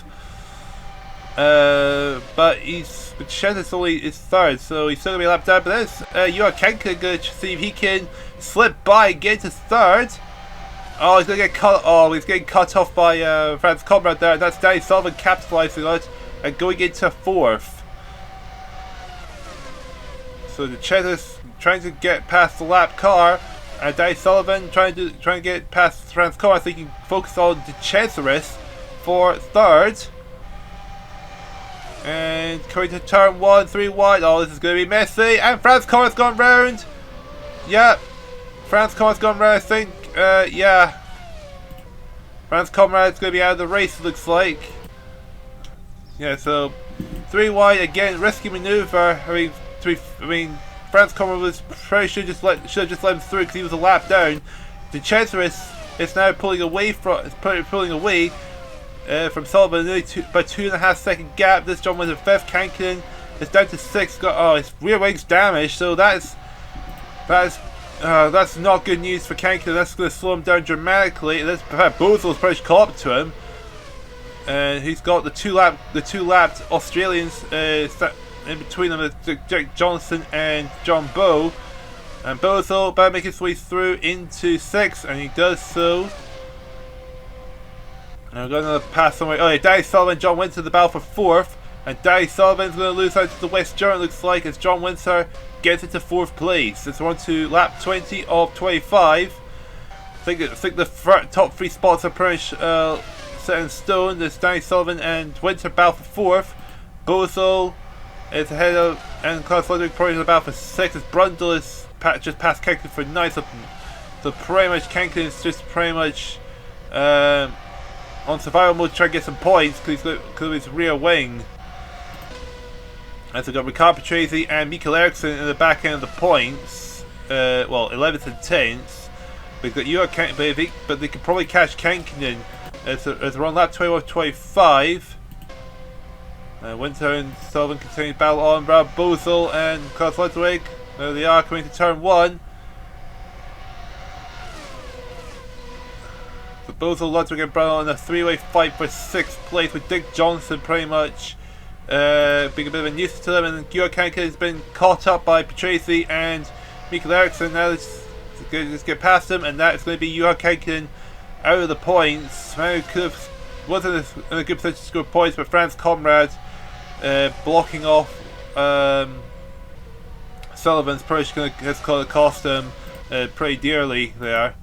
As we're on to lap 22 of 25, we've got 4 laps left of this race. Eriksson leads, Bell is 2nd, Andrew Chester is 3rd, Sullivan is currently 4th by Thing. Winter's going to make the pass here at turn 1. Yes, John Winter's 4th, Sullivan 5th, Ralph Bozel 6th, Klaus Ludwig 7th, Brundle 8th, Patrese 9th, and Mikael Eriksson rounds up your top 10, it looks like. So yeah, it's going to be a dramatic end to this race, I think. Well, for 4th and 6th, Ralph Bozel still got Dick Johnson pretty much being a nuisance. It's not going to help him out because helping Brundle and Klaus Ludwig out, because if Bozel can't pull away, those two are just going to can keep up. So we're on to lap 23 of 25. Bozel's really have to try and find his way past the Australian, and quickly, if he wants to try and guarantee himself 6th place for himself and for Brazil. Because this is going to be a real power struggle here for sure. In fact, Klaus Ludwig trying to get ahead of Brundle, CV before trying because he's got Bozel just right in front of him. So just trying to buy his time of when to make the move. He's got past Brundle. He's definitely got past Brundle. Going for the inside lines. Let's go try and go for 3 wide in turn 3. Risky, and Dick Johnson cuts them off. And that's pretty much helping Bozel out stay in 6th place. And Klaus is still going to keep pushing. Brundle still determined to try and at least get 7th. So let's portray Mikael Eriksson in that battle for the back end of the points, battle for 9th. As we're on to the penultimate lap of this race, Kenneth Eriksson with a 4-second gap between him and Derek Bell. A very, very healthy lead in the penultimate lap of this race. And there's Bozel still unable to get past Dick Johnson. And Dick Johnson is actually got his nose out. Brundle and Ludwig right by them, and Brundle going over 3 wide maybe? Or is Dick Johnson going to cut him off? And Dick Johnson cuts him off. And Klaus Ludwig going to try and roll in with 7th place. As we're on to the final lap of this race now. Kenneth Eriksson leading the way with Derek Bell in 2nd. De Chester is 3rd. Sullivan still in that battle for 4th between him and John Winter. But what a good race this has been for Kenneth Eriksson, taking a risky early strategy, and it's paid off in his favour. So it's got 2 turns left to go, and that is going to be Kenneth Eriksson taking the main race win here at the Indy 500. Derek Bell in his return to the Formulalympics, 2nd place in his first main race of the season. So Kenneth Eriksson comes across the line and takes the win, with Derek Bell finishing a very good 2nd place. De Chester is doing an amazing job to salvage a podium spot in 3rd. And here comes the battle for 4th. Is it John Winter? Is it going to be Sullivan that's going to win out here? It's going to be... Oh, it's going to be Danny Sullivan that takes it just about. And Brundle has found his way past Bozel towards the end of this race. So, in fact, no, Bozel's going to snatch it right at the very line. Now we just gotta wait for everyone else to make the way across the finish line. And there we go. Kenneth Eriksson takes the win by 4.2 seconds over Derek Bell. Andre Chesler is finishing third. But look at that, 1/100th of a second separates Sullivan and John Windsor for fourth. Raul Boesel, 2/100th of a second separating him and Martin Brundle. Klaus Ludwig having to sell for 8th, Ricardo Patrese 9th, and the foul point going to Michele Eriksson sitting in 10th. Just missing out on points, Mauricio Sala takes 11th, Alonso in 12th. Juha Kankinen was the last driver to finish in the lead lap, with the two Australians the last to finish, 1 lap down. Never retired, Franz Conrad, Didier Thies, Sebastian Lindholm, both French drivers, and Rudy Stoll. So with that result out of the way, let's now move over to the F1 division before we check out the standings, before we go over to the final round of the season. It's on to the grid now. Thierry Boutsen on pole position, John Nielsen a very good second for Denmark. Alan Prost is third with Mark Brand looking at the second row. Then Stig Blomqvist and Jan Dalmas on row 3. Then it's Bernd Schneider and Stefan Johansson who are 7th and 8th. 9th is Alan Grice with Malcolm Stewart in 10th position for New Zealand. Then it's Theo Salen and Carlos Sainz in row 6. Then the two Canadians of Heinrich Jr. and John Jones in row 7. Row 8, George Fauché and Derek Warwick is 16th. 17th, Sasha Janini. Larry Perkins takes 18th for Australia, with Jan Lammers and Graham Duxbury off the top 20. 21st, Derek Daly, Eddie Chu is 22nd. Then it's Pierre Shaw and Jorge Ricaldi in 24th. 25th is Nigel Mansell, 26th is Hannah McCullough, row 14 is Davidson and PK, with Costas and Alboreto round the top 30. In 31st is Adrian Senna, Adrian Campos is first off on race 32nd. There's Peter Dunn and Joe Kimas in row 17. Barral is 35th, Lewandijk is 36th. At the back of the grid is Oscar Leroy of Argentina. There are 3 drivers that have had to pull out. Apostolo for Greece is disqualified. Vlad Streif was injured in the previous rounds, that's why Yannick Downs in his place. Thorkis Thiring has been injured, so he has been pulled out. There's no Gerhard Berger either. So with that out of the way, let's now move over to the race and see how things will play out. And here we go, it is the race here in the Indy 500 with Thierry Boutsen on pole. John Nielsen is second, with Prost and Baran locking out the second row of the grid. As you can see in the grid walk-up, there was only 30,000 cars. That's because 3 people have had to withdraw. Apostle was disqualified in qualifying, as Gerhard Berger and Louis Pesala had been injured during qualifying, so they've had to sit out for this race. But we still have 30,000 drivers eager and ready to go. There are 11 people in mathematical contention. They are Alboreto, Mansell, Streif, Berger, Peresala, Schneider, Jones, Prost, Senna, Piquet and Boutsen. Who's going to win this race? Without further ado, let's get into the race and find out. We'll focus on Thierry Boutsen as he is the pole sitter. As we will get the race underway. Now, and away we go, and a good start there for Alan Prost. It looks like better start than Nielsen and Boutsen. Can Prost capitalise on that? And here we go, making way to turn 1. Is everyone going to make it through safely? Let's all hope so. It looks like it. So Boutsen leads, Nielsen second, Prost third, Baran fourth. We've got Dalmas fifth, Blomqvist sixth, Schneider seventh, Johansson eighth, Theo ninth, and Alan Grice the rest of the top 10. We've got that following car back in the pits before it all goes horribly wrong. And here we go, all 30,000 drivers made it past the first 2 corners, and Alan Prost coming in to take the lead of the race. He's got past John Nielsen, and Alan Prost just like that does go into the lead. Mark Baran, however, looks like he's going to make a good move there, and the Irishman going into third, who's replaced David Kennedy for this round and the last round of the season. And it's Bernd Schneider up to fifth, getting past, trying to get past Yannick Downs, making his first Formulalympic F1 division race. It's Alboreto's and that makes its way to the top 27, because Alboreto started really low down the field. It's not good news for him or Mansell, because Mansell's only 22nd as well, so they're the 2 drivers out in front in the Drivers' Championship, and the fact that they're starting so low down the field, well, we've got a lot of work to cut out for them if they want to try and solidify themselves have a good advantage going into the final round of the season. As Martin Baran's in second, and Martin Baran going for the inside line. He's going to try to take the lead of the race for Ireland. A great start there for Martin Baran. There's Prost in second. There's Schneider makes his way to fourth, trying to get past Thierry Boutsen for third. John Nielsen starts second, dropping a bit off the pace. He's got Stefan Johansson right behind him, and so is Yannick Dalmas. They're trying to make the move for fifth.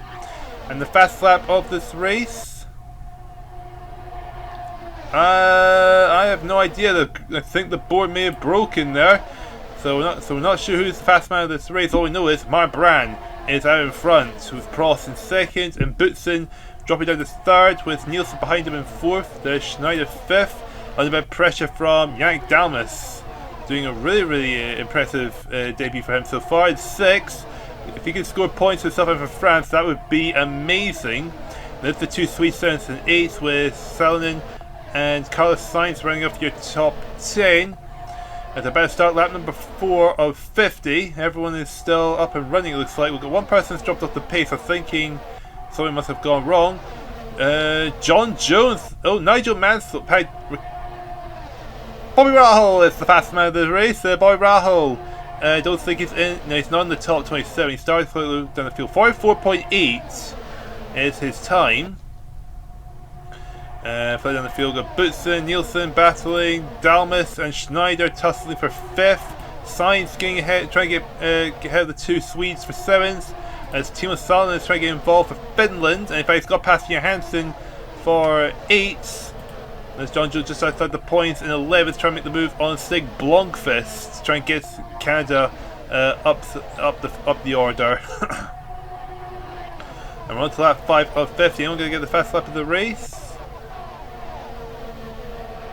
It does not look like it. Prost trying to get, once again, trying to retake that lead of the race, but Baran proving to be a formidable challenge. As Nigel Mansell, meanwhile, has made his way to 7th. He's got George Foshi of South Africa next to him.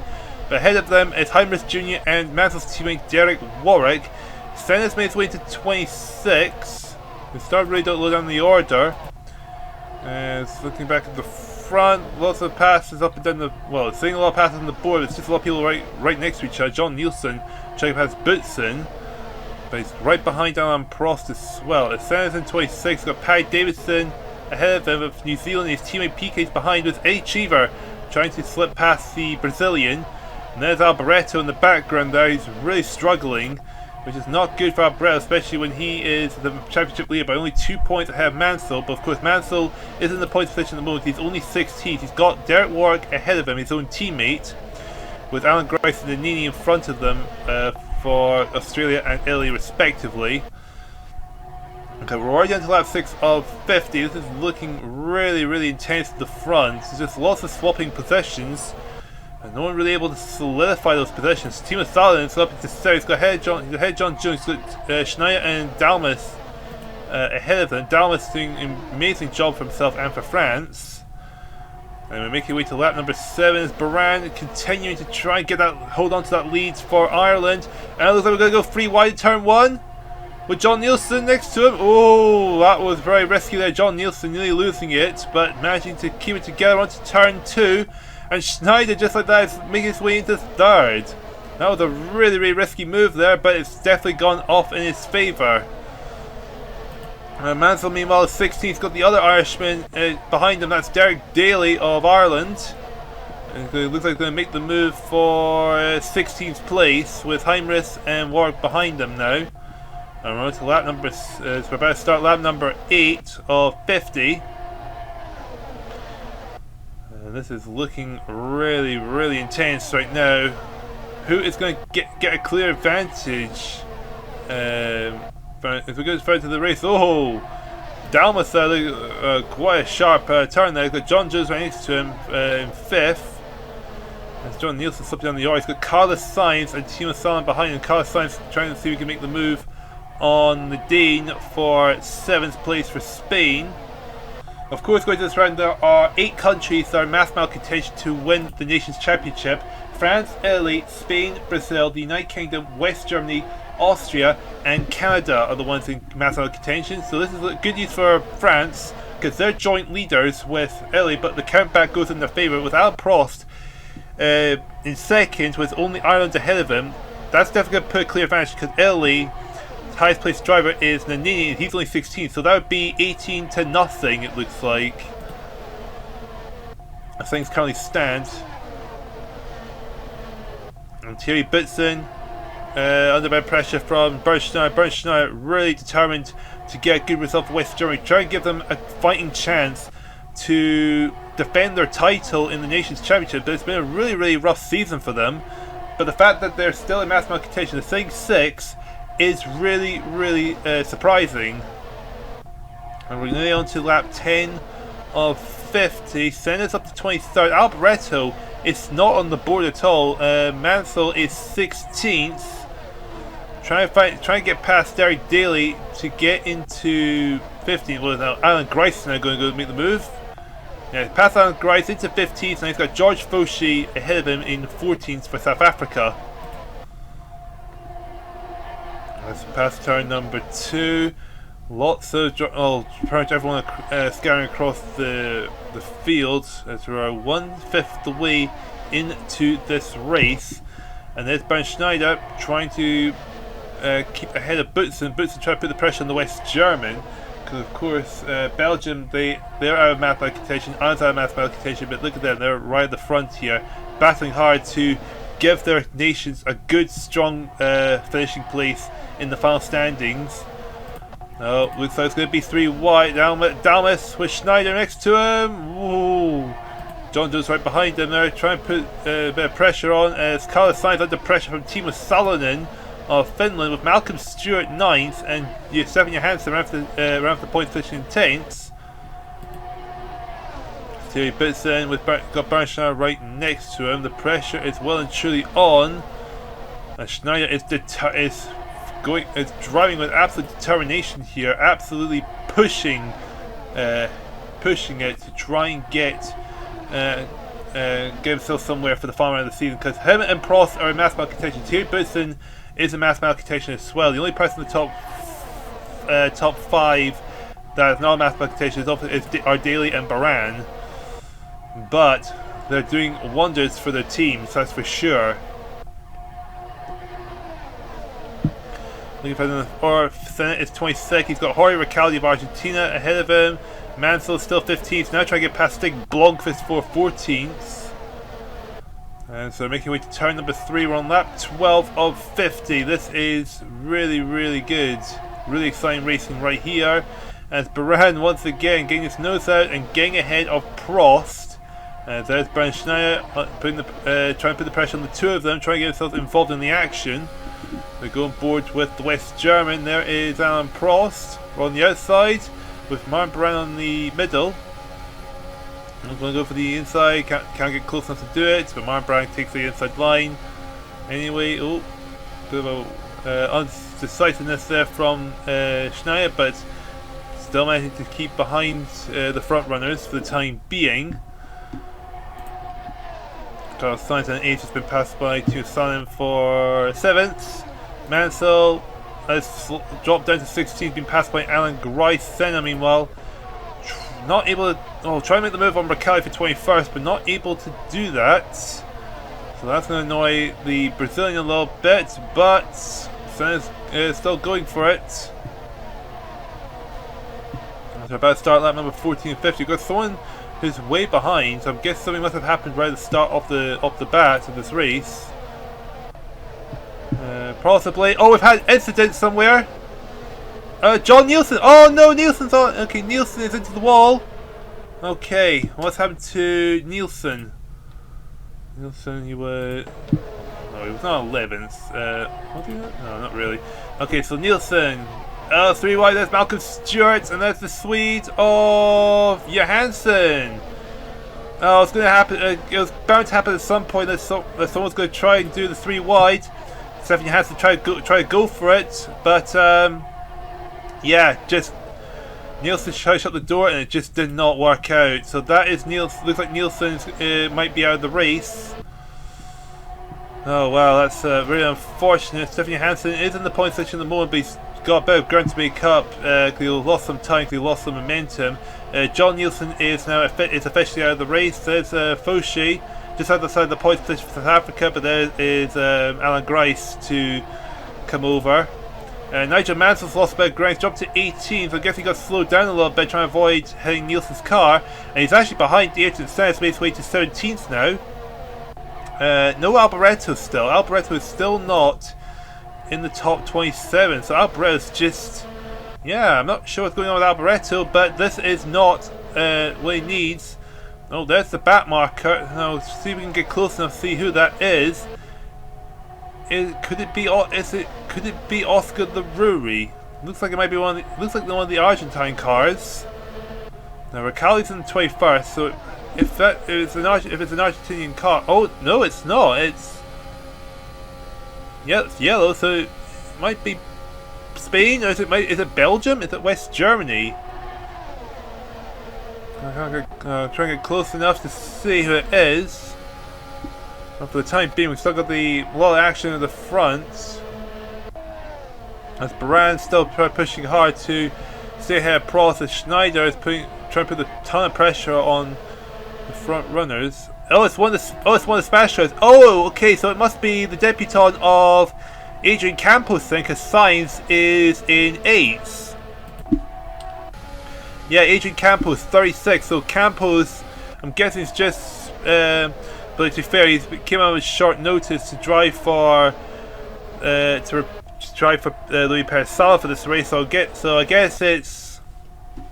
Well, it's always going to be difficult on your debut to be thrown in the deep end like that. But hey, Adrian Campos is still going. We're on lap 17 of 50. So Campos is going to just run his own race, try and see if he can get a good finish for Spain. Although his teammate Carlos Sainz may be, well, he's out of mathematical contention, but Spain's still in mathematical contention. So Campos just see if he can try and find some pace, find some, well, just get settled with the car and just race his heart out, really.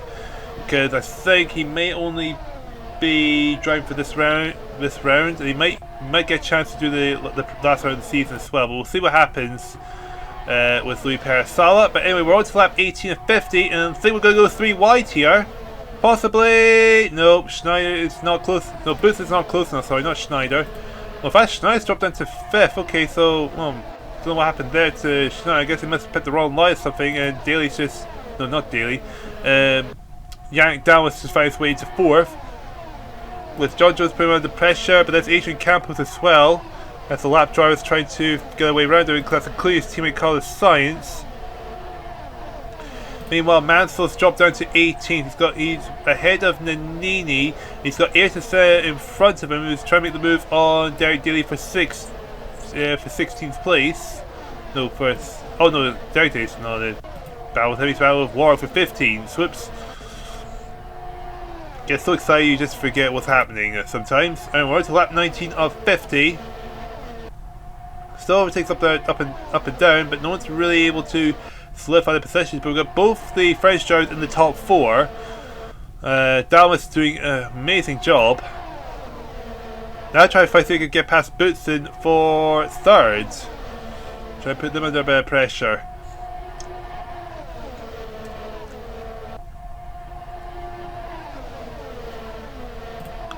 Looking down the order, some of the drivers still lapping Adrian Campos. The top 9 have got past the back marker. So we got those at the back end, the points of Heinrich and Johansson. Look, they've got Campos in their sights. Just need to be patient about when to make the pass and successfully put him a lap down. Meanwhile, on to lap 2050, so we're getting closer to the halfway mark of this race already. Lots of overtakes, a little bit of drama, but it's still the Olympics. Anything is possible.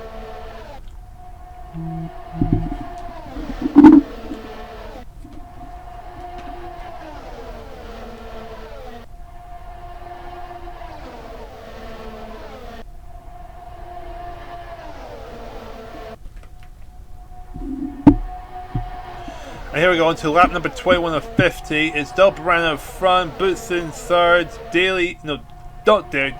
The problem is Derek Daly and Yannick Dalmas' name got DEL, so I'm getting confused which is which, but it's Yannick Dalmas is 4th, Derek Daly is 18th.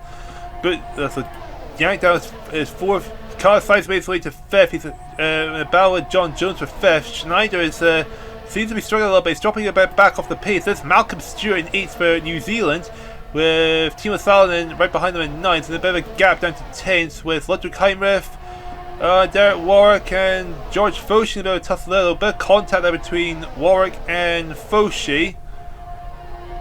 Yeah, wheels are together. Hopefully not going to lead to disaster. Oh, well, they've managed to keep it together for now, but we're going to turn 1. Let's see what happens there. It's still 3 wide going into turn 1. We're going to turn 1. Contact between Warwick and Foshi again. They managed to keep it together for now. And well, yep, they're going. Well, they managed to not spin each other out. Mansell's up to 15. He's got into 15. He's got Daredevil right trying to pass him. Ayrton Senna is 17th. Behind the Irishman, he's got Slick Blofeld, who's dropped down to 18th. Dropped down behind them.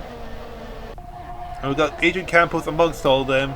So a lot of the drivers still trying to lap the Spaniards. There's still a few there. And there's the front runners again going to turn 1. Salmon getting past Malcolm Stewart. Schneider's dropped down to 9th. Schneider's something's going wrong for Bernd Schneider. He's dropping down the order. He's dropped down to 9th place. So car issue, or is he just letting everyone pass to try and buy his time? Who knows. But anyway, coming around turn number 3. I mean, everyone's managed to keep together for the moment. Everyone's keeping it clean. Towards the back of the points, Warwick and Foshi still bang wheels to each other.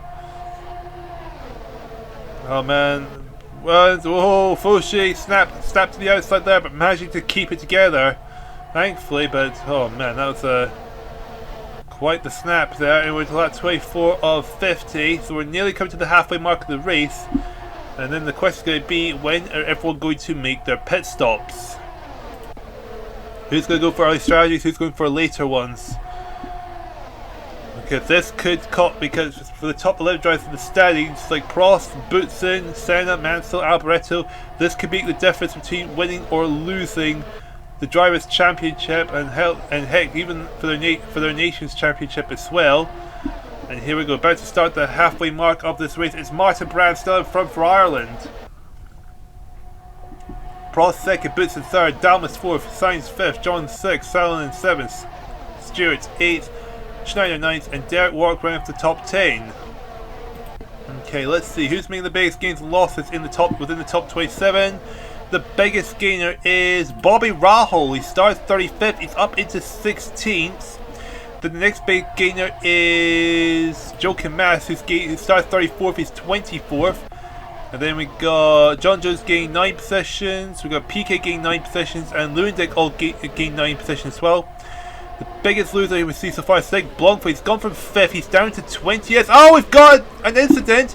That is George Foshi into the barrier. Okay, so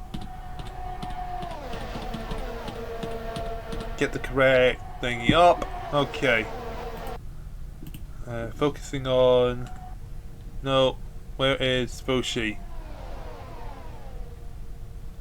Why can I not find one of the...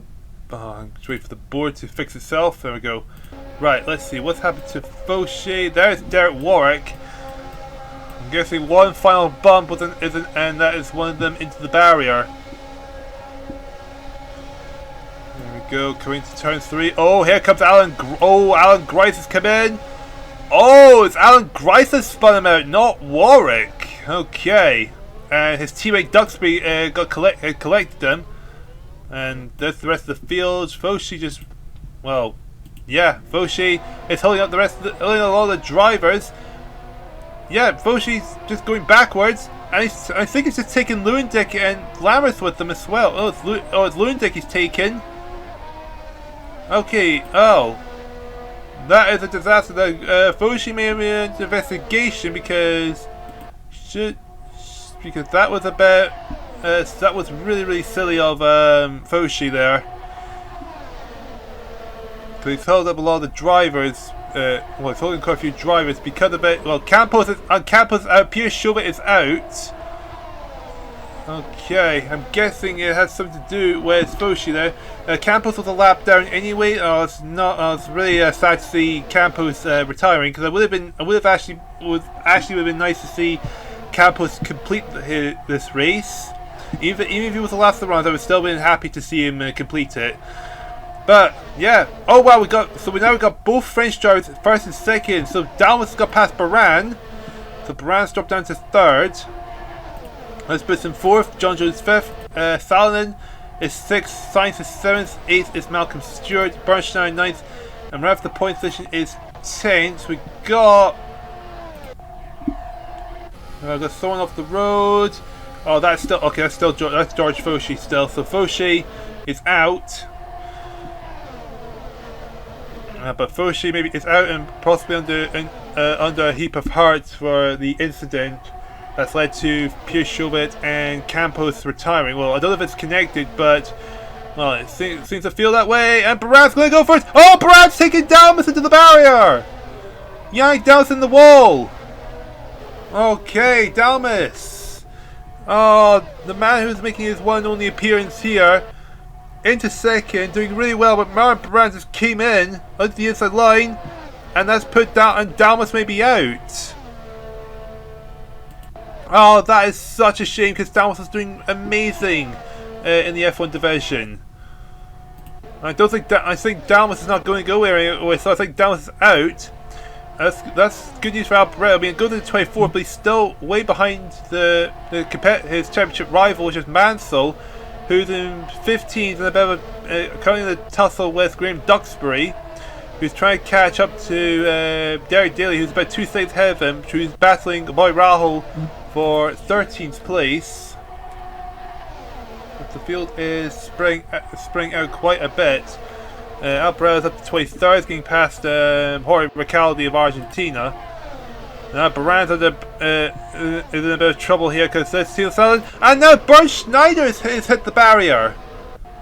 Okay, a championship. Okay, we've got a championship contender who may be out of the race. Bernd Schneider going to 3 wide. That's with Sainz and Jones. Try to make a. Oh, he's touched barriers. He's taken their work with him. Okay, what's happened to Warwick? Is Warwick still going to keep going? Well, probably, but he's still going, but he's lost a lot of possessions because of it. And that Bernd Schneider was neat. Well, I mean, to be fair, Bernd Schneider was needing to make a move because he needs to get the points for himself and for West Germany to try and keep themselves in championship contention.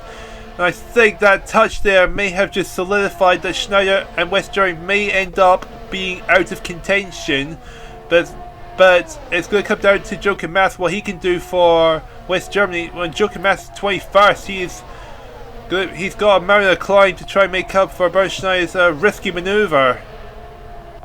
And yeah, lap 30 of 50. The question is going to go to the pits. Oh no, Boutsen, Baran's in trouble. Baran's out. Oh, Baran's got damage to his car. Boutsen has fallen down the order. I think Boutsen's out of the race as well, so that might be 2 championship contenders gone. So we've lost Schneider, we may lose Boutsen as well. Oh, 3 wide with them and Salonen. Boutsen's touched Baran. Baran's gone. Oh, Baran went flying into the barrier as well. Oh, that is an absolute disaster right there. Baran was doing great for Ireland. That move from Boutsen may have just put himself out of championship contention. He's put Baran out of the race. And Baran may be being looked at because of, and there is a big traffic jam that Boutsen's caused. So Boutsen not only may be under investigation as well because he's pretty much held up the rest of the field. And Baran just, oh man, that was so unfortunate. Baran was doing amazing. So it's Prost leading, Salonen in second, Carlos Sainz is inherited third amongst all this drama we've had. Jones is 4th, Stewart is 5th, Rahul is in the point position 6th on his return to the F1 division after Sullivan replaced him for 4 races.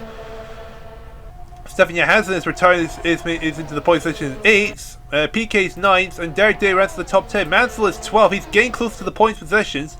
So is Sen is 13th, who's under a bit of pressure with Ludwig Heinrich for the moment.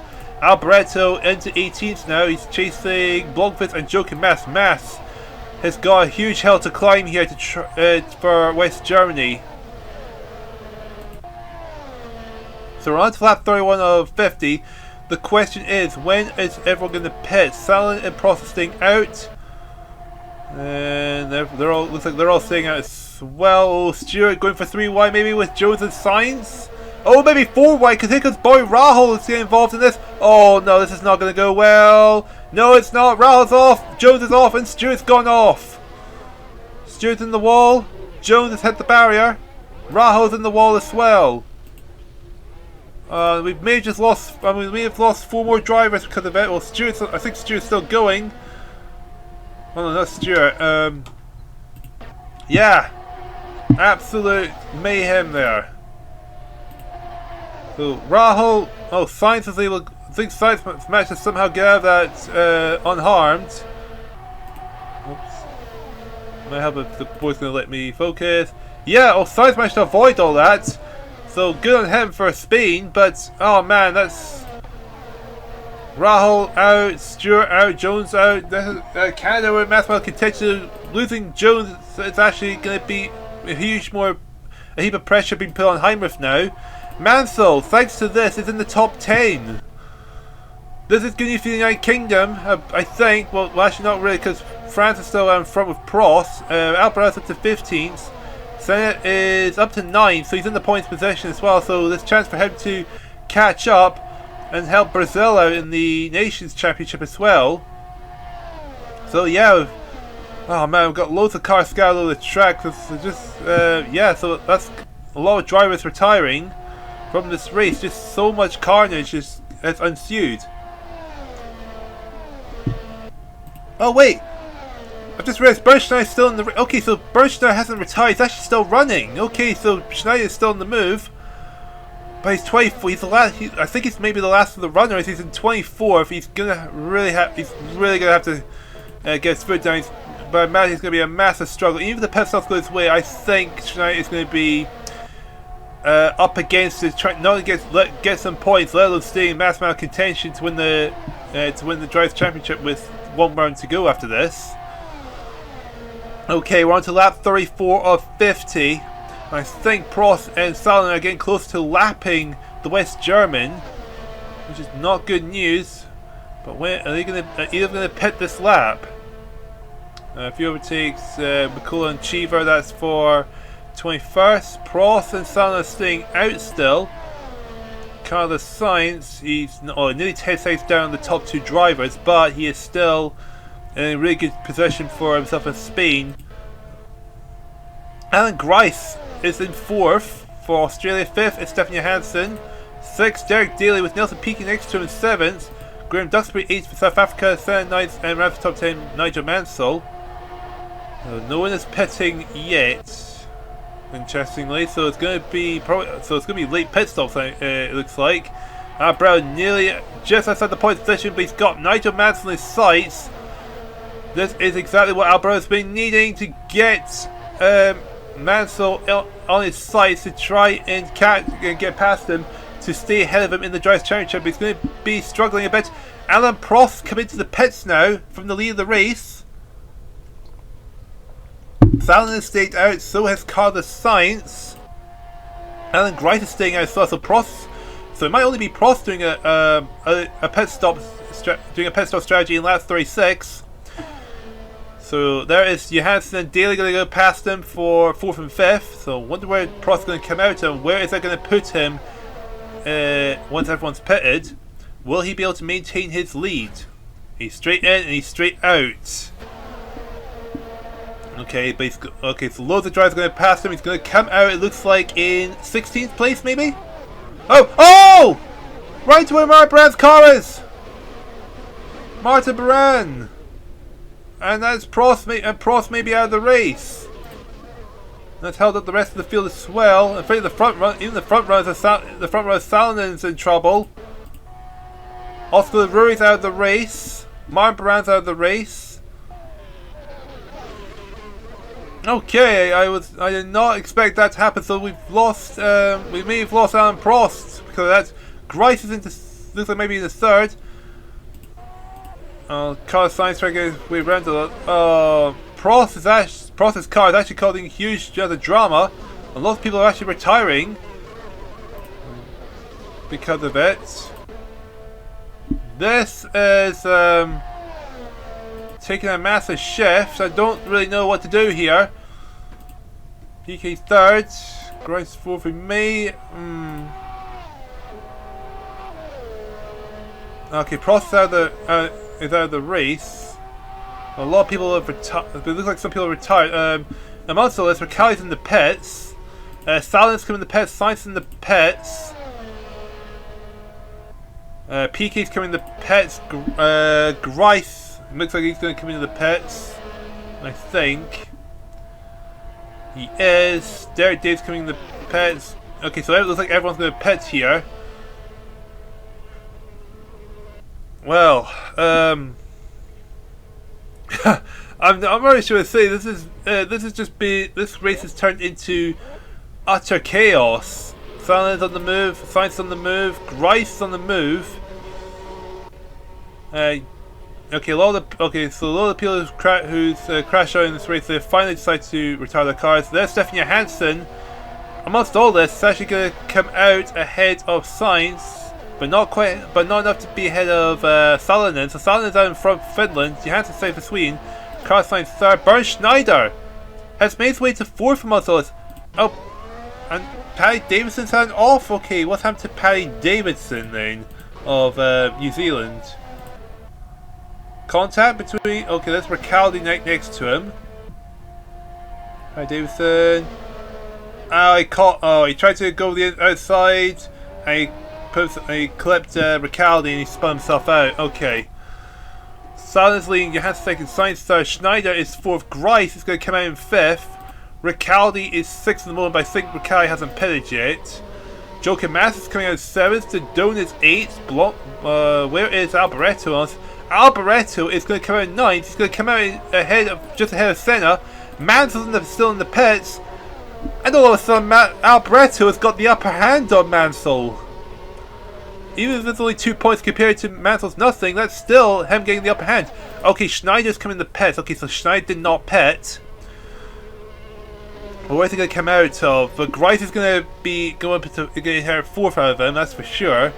So we've got a lot of people under a lap down. Johansson, Salonen battling for the lead, and looks like Johansson's going to come out in first for the moment. What can Bernd Schneider do here? The man who's challenging Alboreto and Mansell and a few others in contention. And Schneider and Senna and Alboreto coming out in toward the start finish line. I think Bernd Schneider may just barely get ahead of them. It's going to be tight between them, but Schneider's on the move. I think Schneider is actually going to get into going to come in eighth and get ahead of Alboreto. But with only one race to go after this, that might not be enough. It might still be enough to put out Schneider. Mansell's down 13th. So that's not good news for him, because Alboreto might have getting slightly further ahead. But of course, there's some of the other contenders that are not in this race, and there's some that are out of the race. I don't really know what's going to happen in the standings and all this. But all I know is this has just been one of the most chaotic races we've ever had in Formulalympic history. We're going to lap number 41. It is Salonen in front, Johansson second. We've got a lapped Costas Loss right next to them. He's the highest placed driver. It's one lap down, with the next driver being Alboreto and sitting in 10th. And with 37 starters, it looks like we've only got 21 drivers that are still in this race, have made this far.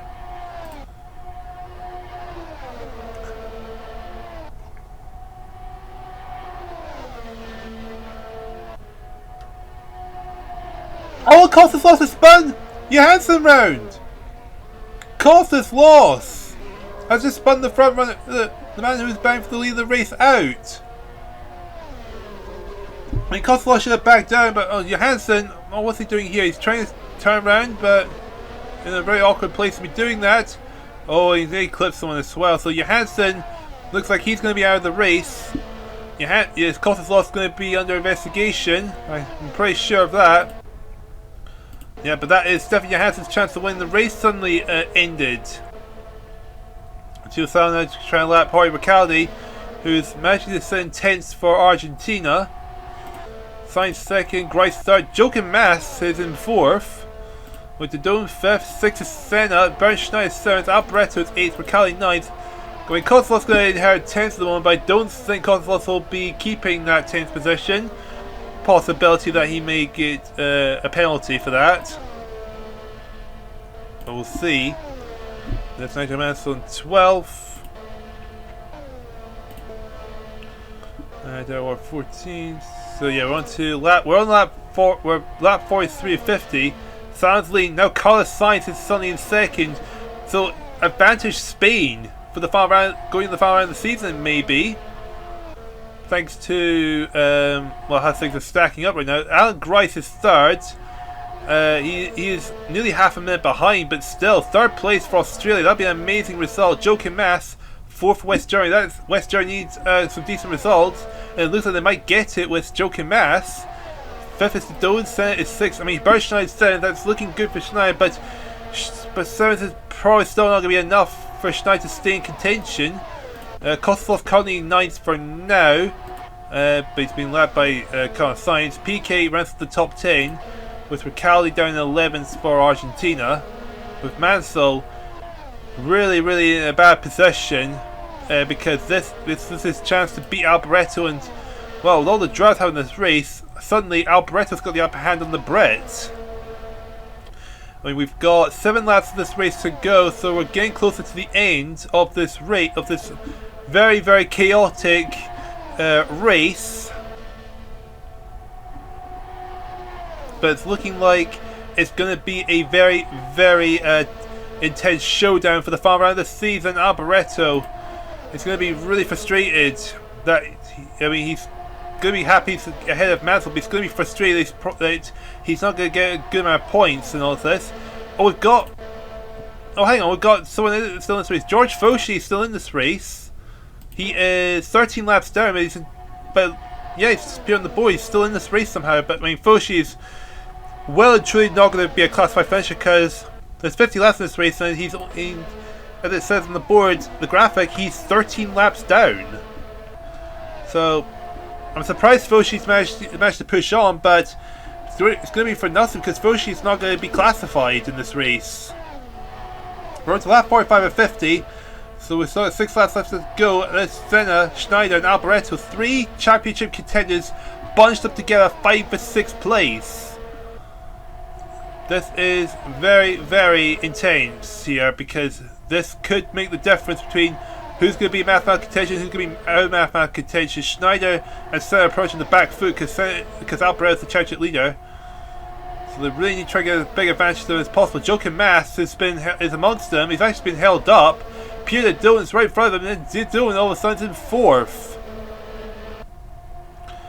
Things are turning down. In fact, Mass got damaged front wing, so something's happened to Mass at some point during the race. So he must have had a collision with somebody.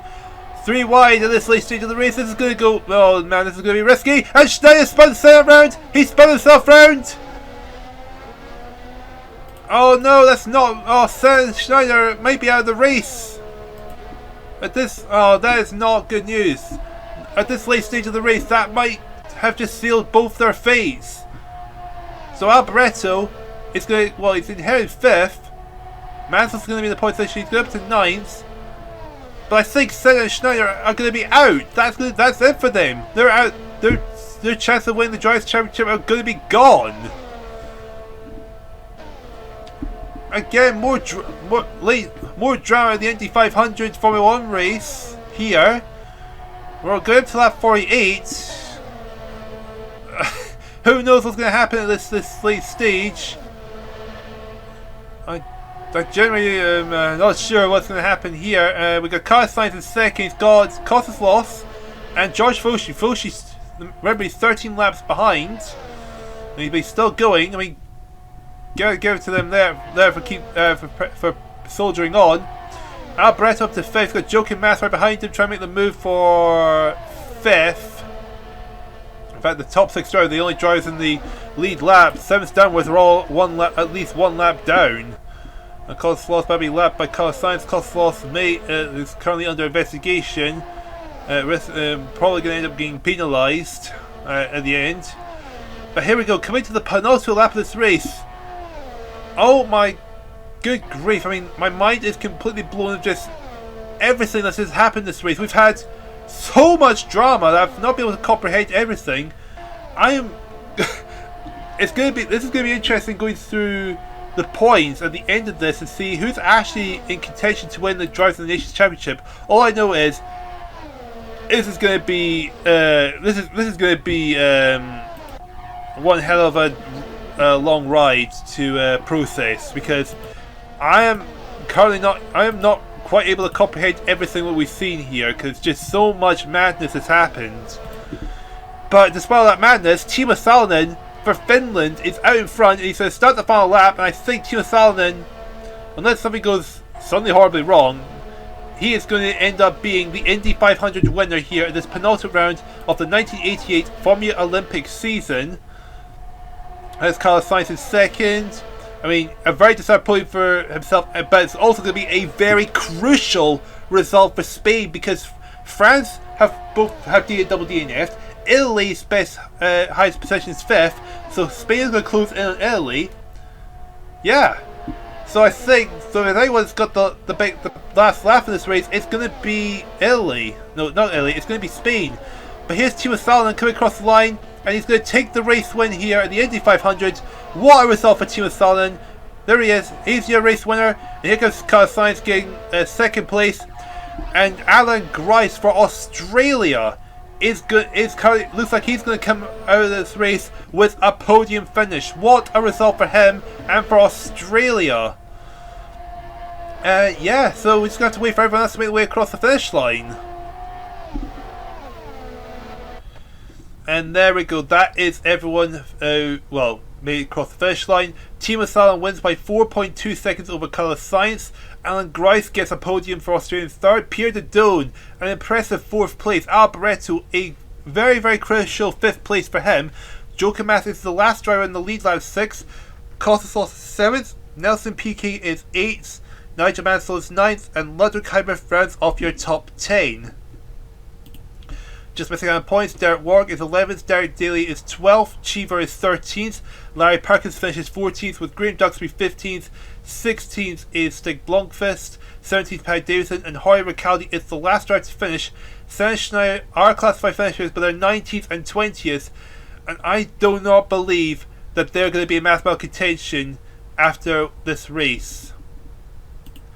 Stefan Hansen failed to finish 21st. George Fauchy finished the race, but he's 13 laps down. He is not a classified finisher, so no points and no 22nd finish for Fauchy. Prost, Nannini, McCulloch, Jones, Stewart, Rahal, Lerui, Baran, Thierry Boutsen, Dalmas, both Dutch drivers, Chauvet, Campos and Nielsen had all failed to finish this race. So with that bonkers of a race, one of the most mental races we ever had, let's try cool things down. Let's take a look at the championship standings and see where everything stacks up before we're heading off to the final round of the season. After such a chaotic race here in the Indy 500, Alboreto, despite all this, managing to go into the final round as the championship leader still with 115 points, which gives him an 8-point advantage over second place Nigel Mansell. With Gerhard Berger not able to take part in the final round of the season, it's essentially a 4-horse race between Alboreto, Mansell, Philip Streif and Louis Perez-Sala for the title. And in the F2 division, it's John Winter going into the final round as the championship leader, the only person in mathematical contention out of the 5 that scored points in both the reverse and the main race here in the Indy 500. Ricard Patrese and Dai Sullivan are tying for second with 65 points each, which puts them 15 points behind John Winter. Can either of them catch him in the final round, with Mikael Eriksson and Al Unser having an outside chance at being able to pull off the championship victory? And in the Nations Championship, Italy managing to reclaim first position thanks to France double DNFing the race. Alain Prost crashed out in the pit lane and Yannick Damas got spun out and hit the barrier, with Spain in a good shot of taking the title after an impressive second place finish with Carlos Sainz, with Brazil having an outside chance of being able to claim the championship title because they're going into the final round with a 19-point gap separating them in first place, with the United Kingdom, West Germany, Austria and Canada now mathematically out of contention. So what are my final thoughts? Well, my final thoughts are well, it's struggling to get my jaw off the ground because there was so much chaos that happened from the very start to the very end of the race. Because I thought it was going to be one outcome, that ended up being a possibility of another outcome, then being a possibility of yet another outcome. There was just so much drama we had throughout the entire course of the race. I mean, Yannick Dalmas, a very impressive start to his debut, only to crash out of the race. Alain Prost with the pit stop drama with the stranded Oscar de Rury. I think it was Oscar de Rury. Well, someone who's crashed in the pit. Oh, actually, it was Martin Baran. And then we had other dramas towards the back of the race that ended up having a bit of an impact in the championship standings. Because despite all this, somehow Michele Alboreto managed to come out with some decent points, managing to outscore Nigel Mansell and the other championship contenders, especially those that could still win the championship. So I guess the question is, what's going to happen in the final round?